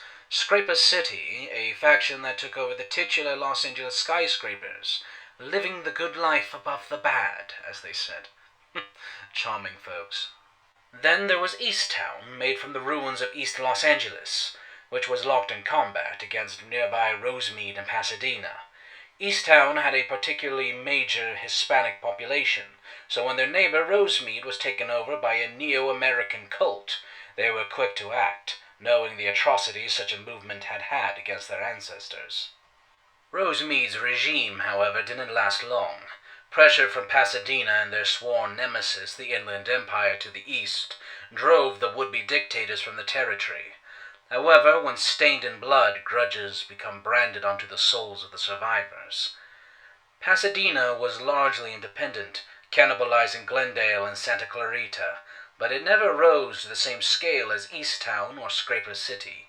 It wasn't until it was invaded and annexed by the Inland Empire that it gained some sort of prosperity and identity. With such radical differences, it would take quite a force to pressure these colonies to the point where past grievances are forgiven. But when an army of slavers from Merced managed to conquer Hollywood, it prompted the Valley War.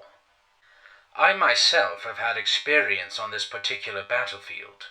It was an odd yet relieving sight to see berserkers from the Inland Empire throwing themselves in the same ranks as the bots of Scraper City. It was also here that the warriors of Easttown made their mark, cutting deep into the front lines of the slavers and pushing them back with each passing day. But at the fringe of the charge, one would see a man whose blood did not run through the valley, a man now revered in the Republic as a great hero. I'm sure you already could guess to whom I refer. Seth McCaffery. Yes, before he was slaying Legionnaires in Seattle, he was firing cannons alongside the people of the valley, scoring many victories for the colonies. It was Seth McCaffery himself who ultimately concocted the strategy that would win the war. The enemy was surrounded, having greatly underestimating the fighting spirit of the valley. As McCaffery predicted, the slavers foolishly tried to break out, so he pushed them north. The slavers then found their escape blocked by rocks and debris. The big one had sealed the mountain pass of Highway 5. They were trapped. They were finished. To date, the slavers of Merced referred to the Valley War as the Valley Massacre, and for a good reason. The slavers who surrendered were fed to the roving mobs of Fuglies that roamed the streets, and those who didn't, well, we don't need to go into that. Let's just say that the trails that litter the mountain range of the Grapevine have several unique scarecrows to warn malevolent forces of the fate that awaits them. Among the many heroes of the war, Seth McCaffery was among the most decorated. He even found the woman who would be his wife on that battlefield. McCaffery headed north to one day become the savior of Seattle, but to the valley, he is the Angel of War. Today, the valley is well remembered as a relatively safe haven. The colonies, despite their pasts, have managed to broker peace between them. Caravans delivering supplies are a common sight on the roads, and the bots of Scraper City have even lowered their flags to join with Easttown, their territory renamed the Scraper District, a popular shopping and vacation spot for wary Darklanders, provided they carry the right amount of tabs, or provide good trade. Further east, rumors persist of a great treasure from the world before, the fabled Feast of 4 Cities. As a result, the eastern lands of the valley are often flocking with scrappers, hoping to find the key to that particular chest. However, by the time of this lesson, no one has ever found it. As for the hero Seth McCaffery, the Angel of War, the cannons of the slavers were melted down, and a statue of him was erected in the spot of his greatest victory. Instead of the crumbling ruins of Highway 5, one will see a visage of heroism and greatness, the likes of which the Darklands has rarely seen before. And that, my friend, is where we leave off. I will be doing further extensive observations of other regions in the Republic and beyond, but for now make do with the information you've been given. In the Darklands there are few places one can call safe. I am Gregarious Garrett, and I'll see you in the next installment of Darklanders 101. That was for you, Roy. Now, did you enjoy good old Oh. Isn't that the cutest? He's asleep. Told you he was too young. Nah, he's fine. I used to fall asleep to these all the time, too. Now wait until he hears about the Crimson Legion. Dad, not that one. Now look what you loudmouths did. Come here, little boy. Grandpa's got you. Oh, coochie, coochie, coo. Oh, even cuter than you, Clyde. Congratulations, Morgan. What are you congratulating me for? I didn't just push a baby out into the world. What'd they name him? Nero Augustus Stoltz. After your father? Yep. Old One-Eye Stoltz. Personally, I think Melody just liked the name. I doubt Freddie has told her dad's full name. Two-time One-Eye. Oh, that is true. Oh, so how's things out on the wall? Getting stir crazy yet? I tell you, if it were up to me, I'd be out there combing the perimeters for whoever took out Patrol 11, rather than hiding in here. Brr, whoever voted that scared little pissant Rothschild into office should be castrated. Morgan. Except you, of course. Although between you and me, small loss to you. Give the man a new arm and he'll still insult your manhood. I won't apologize. You never do. In all seriousness, no. I hope Rothschild lifts the lockdown soon. Did you know he was turning away trade caravans now? Yes, because I told you 5 minutes ago. How much dribblers down have you had tonight? Irrelevant. Let's not talk politics. We're here to drink and to celebrate the miracle of how a miserable fart like you managed to grumble your way through life long enough to call yourself Grandpa Morgan. Hallelujah. Grumble all the way. Captain! What is it? Old habits. Marauders! Lots of them north gate! What? Stay here, Morgan. Is that an order? Just stay! Young blood down me off guard and what to do.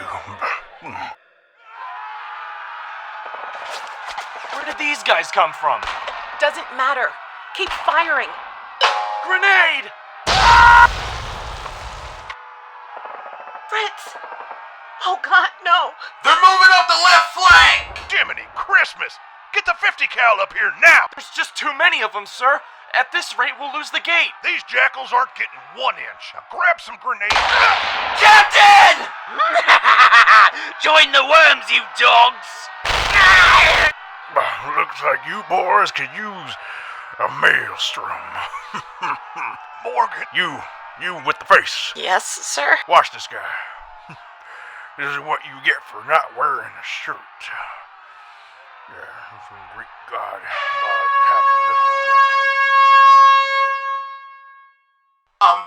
Sir?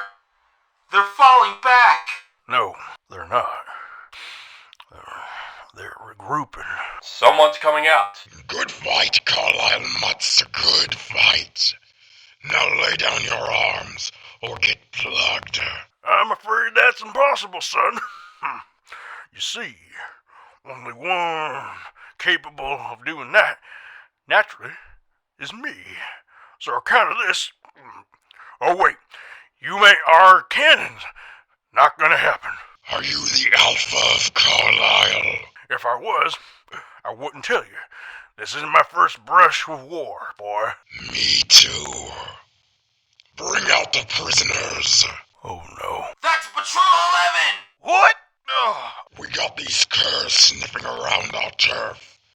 I demand you pay the price for your pack's intrusion.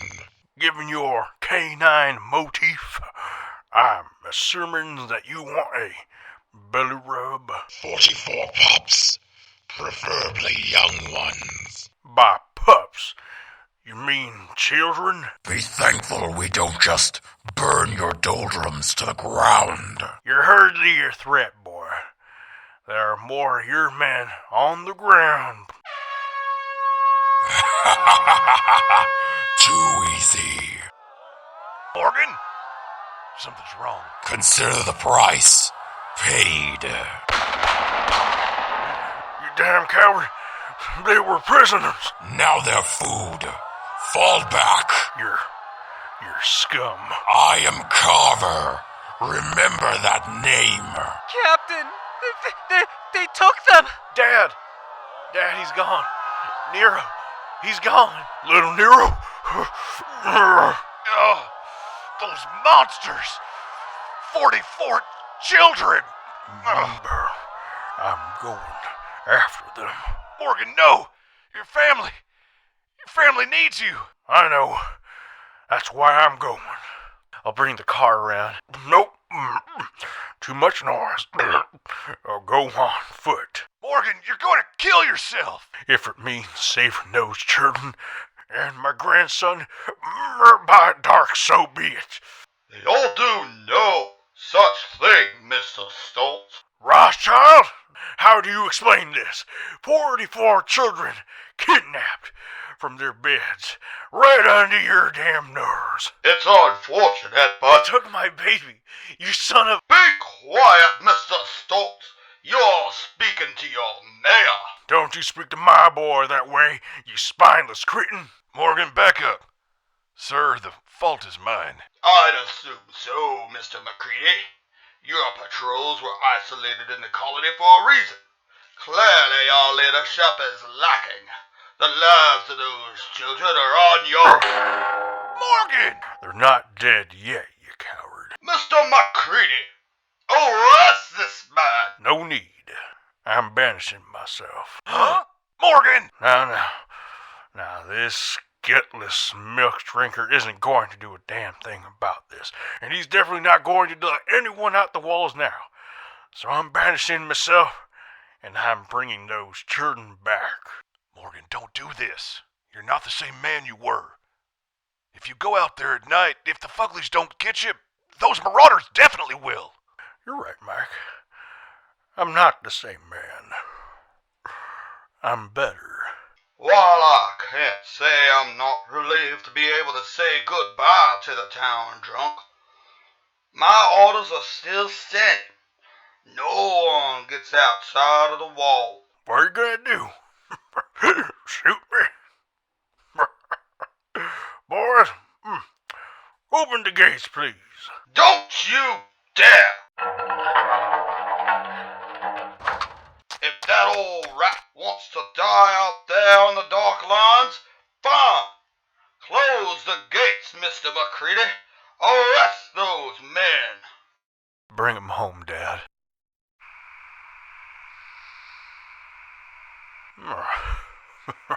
Rookies. These guys don't even have the notion to cover their tracks. Well, Mike will have to step up his security if those nitwits manage to slip in through those gates. They're smokers, too. I'm surprised the guards didn't smell them coming. What a disgrace. Rothschild, you idiot. Wait. What's that?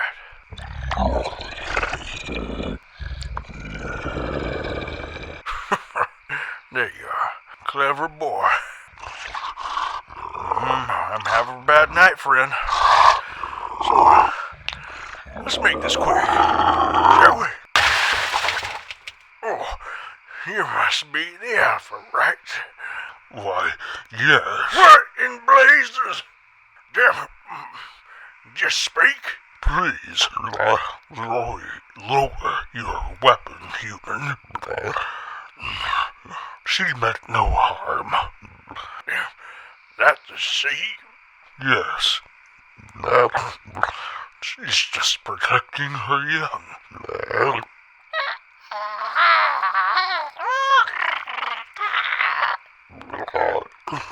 See? Noemi, just acting as a mother should. I do see, yes.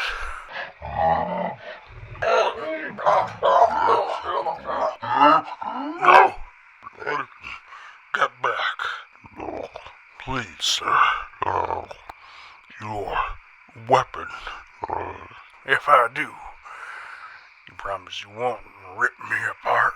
If you don't, they will. I'm negotiating with the Fugly. Can this get any weirder? Yeah. Fine. I'm lowering my weapon. Well, since you're of the talking variety, you wouldn't happen to see a group of men move through here, possibly with children. You mean the death shadows, yes. The ones who reek of tobacco and blood. The very same. Where'd they go? Easy, friend. There are many of them, and only one of you. They kidnapped children from my colony. They have my grandson. That's despicable. A crime beyond words. I feel your pain, friend.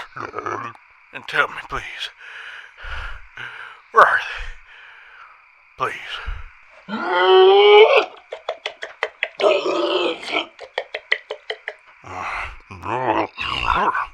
Arthur says he knows your scent. You, yes, your people are of Carlisle, yes. You know Carlisle? In the past, the one called McCready stayed the hand of his patrols and saved Arthur. As a result, we see little kindness from humans. So we honor those who spare us the bullet. Mike always was a softy.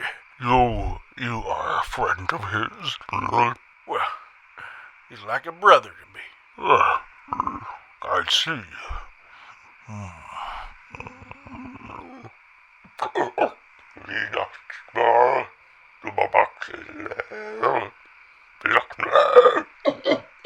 Let's help you, brother of McCready. What? Really? You and yours won't eat the kids by mistake? We know the scent of Carlisle. They'll be safe, brother of McCready. Call me Morgan. And I am Gregor. Gregor, huh? Well, Greggy, I'll admit, in all my years, I've never been in a situation as odd as this. But I welcome your help. Tonight, we feast on the death shadows. Don't go away. The dark lands of the world before will be back after these messages. Oh no, Chuck. What's wrong? I'm sorry, boss. I'm just so tired. Chuck, if you can't work a forklift, I'm gonna have to cut you loose. You're not the only one working 16. But... My hands are tied, Chuck. It's time to clear out your... Whoa! Hold it right there! Who are you? I'm Mr. Beast, and I'm here to get this lazy mule back on its home! But I'm so tired. What are you, Californian? You need some Beast Rush! Beast Rush? What, did I stutter? Yeah, Beast Rush! The newest energy drink from Americola! I love Americola. What can it do for me? Drink and shut up! Whoa! What a rush! With over 400 milligrams of caffeine in it, it better be giving you one! But isn't that a lot? I'm sorry. There you are! How do you feel, Chuck? Like a beast! Hell yeah, you are one! Now get out of my machine and do your job! Beast Rush! Trying all new flavors like Cherry Claw, Scary Berry, Apple Cannon, Raptor Raspberry, and Growling Grape! May cause heart palpitations, anxiety, and high blood pressure. Beast Rush has been connected to heart attacks, strokes, loss of vision, loss of hearing, numbness in extremities, rectal and urinal bleeding, kidney disease, several types of cancer, and dementia. And coming soon, Beast Rush Roar! Twice the caffeine! Twice the roar! Welcome back to the dark lands of the world before.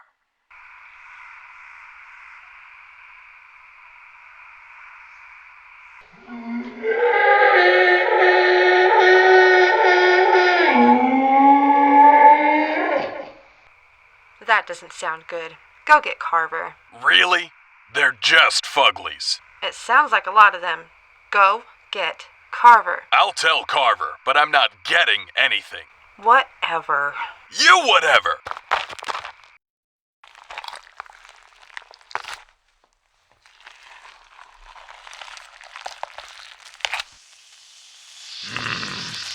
You always had good taste, Derek.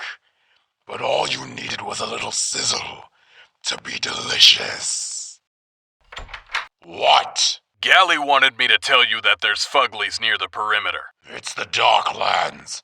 There's always Fuglies. That's what I tried to tell her! Is there anything else? No, nothing else. I'll leave you to your meal. What did Gally eat for dinner? Raccoon jerky she won off of me in cards. Raccoon.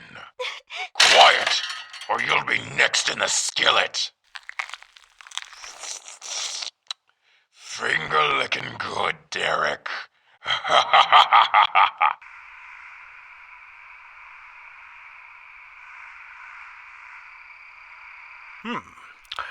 Your camp is an old elementary school, huh? How sick can you get? This place. It stinks of death. These men are scourges.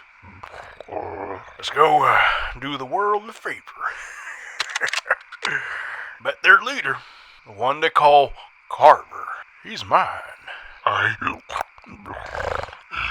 understand, but I make no promises. All right. They call down thunder. Now they reap the maelstrom. Carver, are you sure about this? He's plump, he's tender, and I'm sure he'll taste a whole lot better than half-digested raccoon jerky. But he's just a baby. He's food. Food for the strong. Now put him down. Don't make me say it again. Carver. What the hell is that? Fuglies! Lots of them! Where? Everywhere! Damnation! Keep firing! Don't let up! Men like you are poison on the world. What?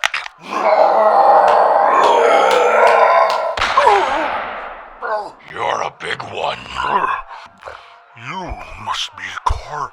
A talking Fuglier. I hate you mutants. So much meat, but not a bite to eat without going Wendy. It's a shame. I imagine you taste better than long pig. So you're a Sweeney too, huh? You? Where's my grandson? How the hell should I know?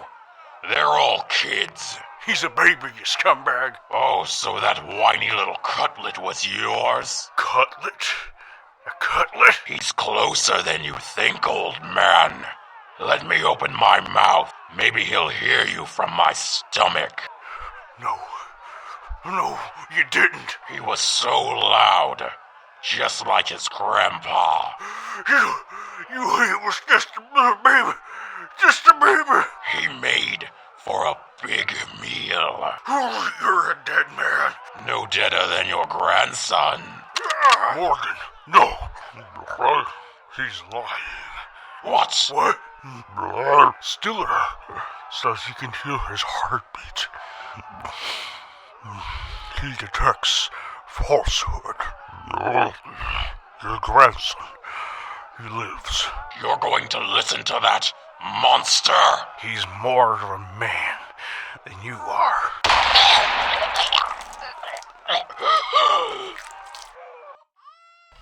Nero! Please, sir, don't hurt me. I was keeping him safe. Fat chance of that. No, Mr. Stoltz. It's true. She was. She even tried to keep that Sweeney away from him. Is Carver. Would that be a problem? No, it's not. Here, take him. Take all of them. Carver didn't hurt any of them. He was saving them for some big banquet. Well, easy there now, little Nero. That's right. And you had a seat at this banquet? Please, Mr. Stoltz. Carver preyed on the hungry and the desperate. I only joined a few days ago. I haven't eaten anyone. Very well. You saved my grandson, so I'll spare you. Now, help me release these kids and I'll find you a place in Carlisle. I promise, You'll never go hungry again. Thank you. Thank me when it's over.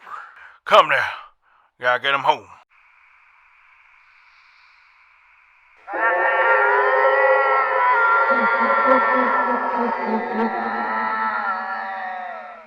Did you hear those Fuglies?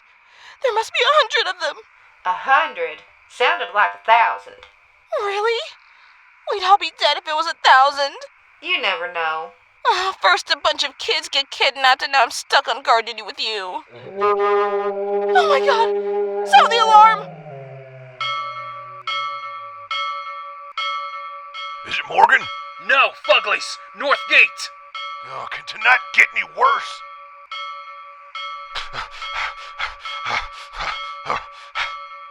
What's going on? We don't know, Captain. They appeared and then they just stopped. Well, hold your fire. The last thing we want is to tick this many of them off. You don't have to tell me twice. Yeah?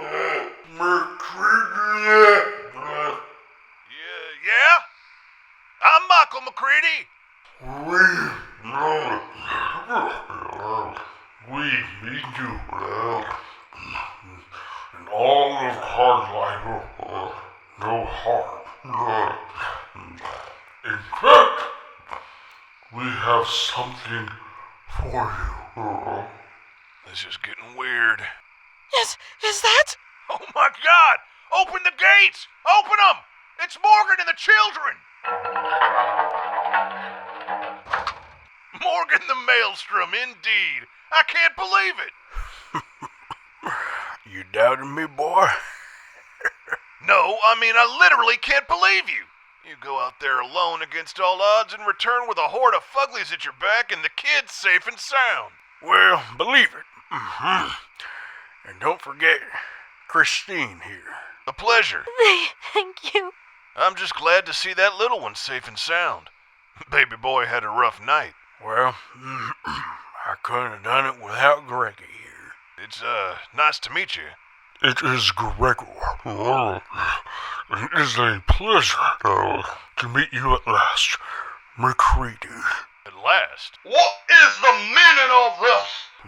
Here we go. Guards, close the gates and open fire! These are Fuglies! These things helped Morgan rescue the children. No, that's impossible. There's something wrong here. Very wrong. Guards, take Mr. Stoltz under arrest and... Wait. Get away from me! What are you? This one. He smells of tobacco and blood. Those death shadows didn't sneak in, did they? They were let in. What are you talking about? You let the death shadows in, didn't you? Why? This is preposterous. Guards, hold your fire. What's going on? You were willing to sacrifice the children of your family. What kind of leader are you? Fine. Yes, I'll let them in. Colonies survive on goodwill and hard work, but nations thrive when there's an enemy to defeat. Those children were going to be sacrifices to allow Carlisle to rise up from a lowly settlement to a major power in the valley. McCready, you and your men would have trained day and night to take the fight to the death shadows in CROVO. Was willing to play the devil to our crusade. It would been glorious. And I voted for you. Men, arrest the mayor. No, get away from me. Get your hands off of me. This was the betterment of Carlisle. We could have been great. Well, that was quite an impeachment. Shut it. Sir, what do we do about them? You needn't worry. We won't be lingering long. Stay close, Gregor. Nero, let's get you back to Mom.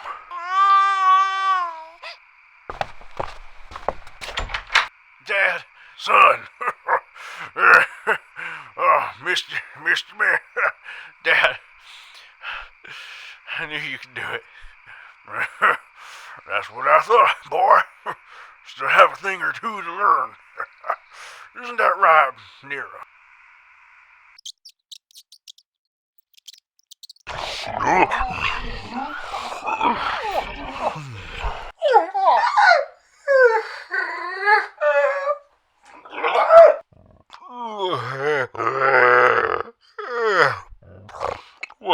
What is it? The old subway tunnels, huh? Can't you find a place a little more age-friendly? How did you find us? I told you to stay close, and, well, with a family as bright as yours, I figured you want someplace spacious, out of sight. Quite perceptive of you. I've been around for a while, son.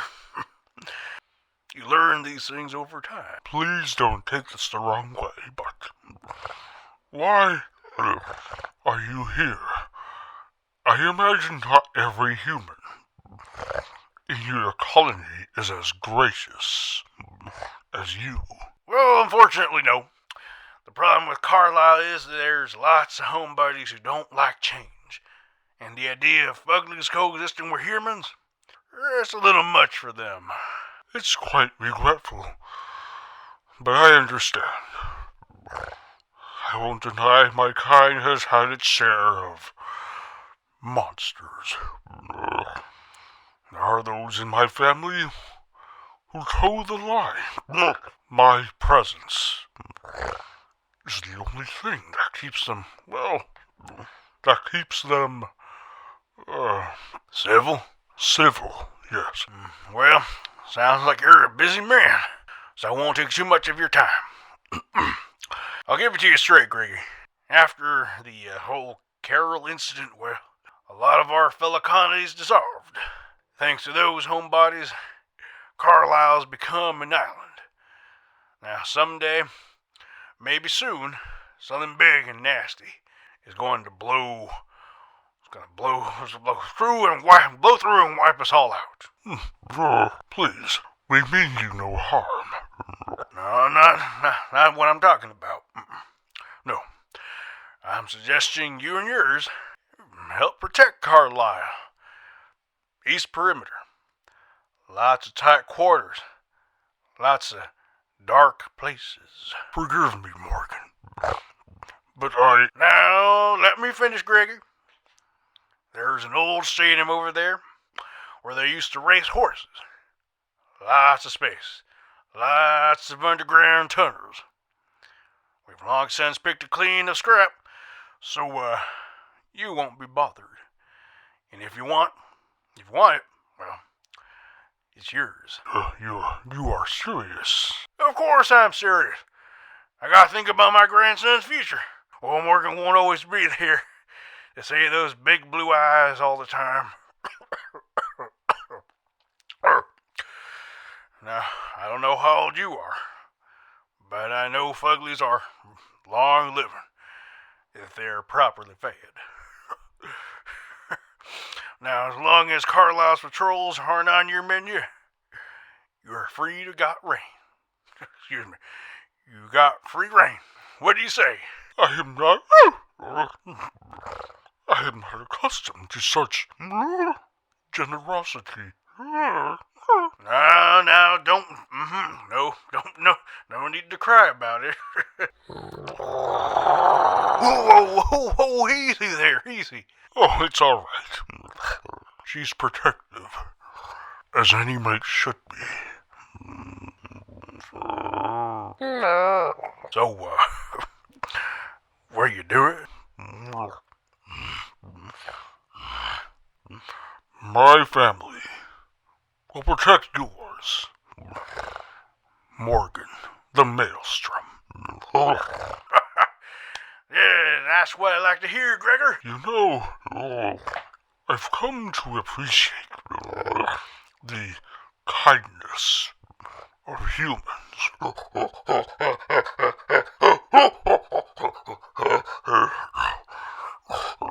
And their rabbits.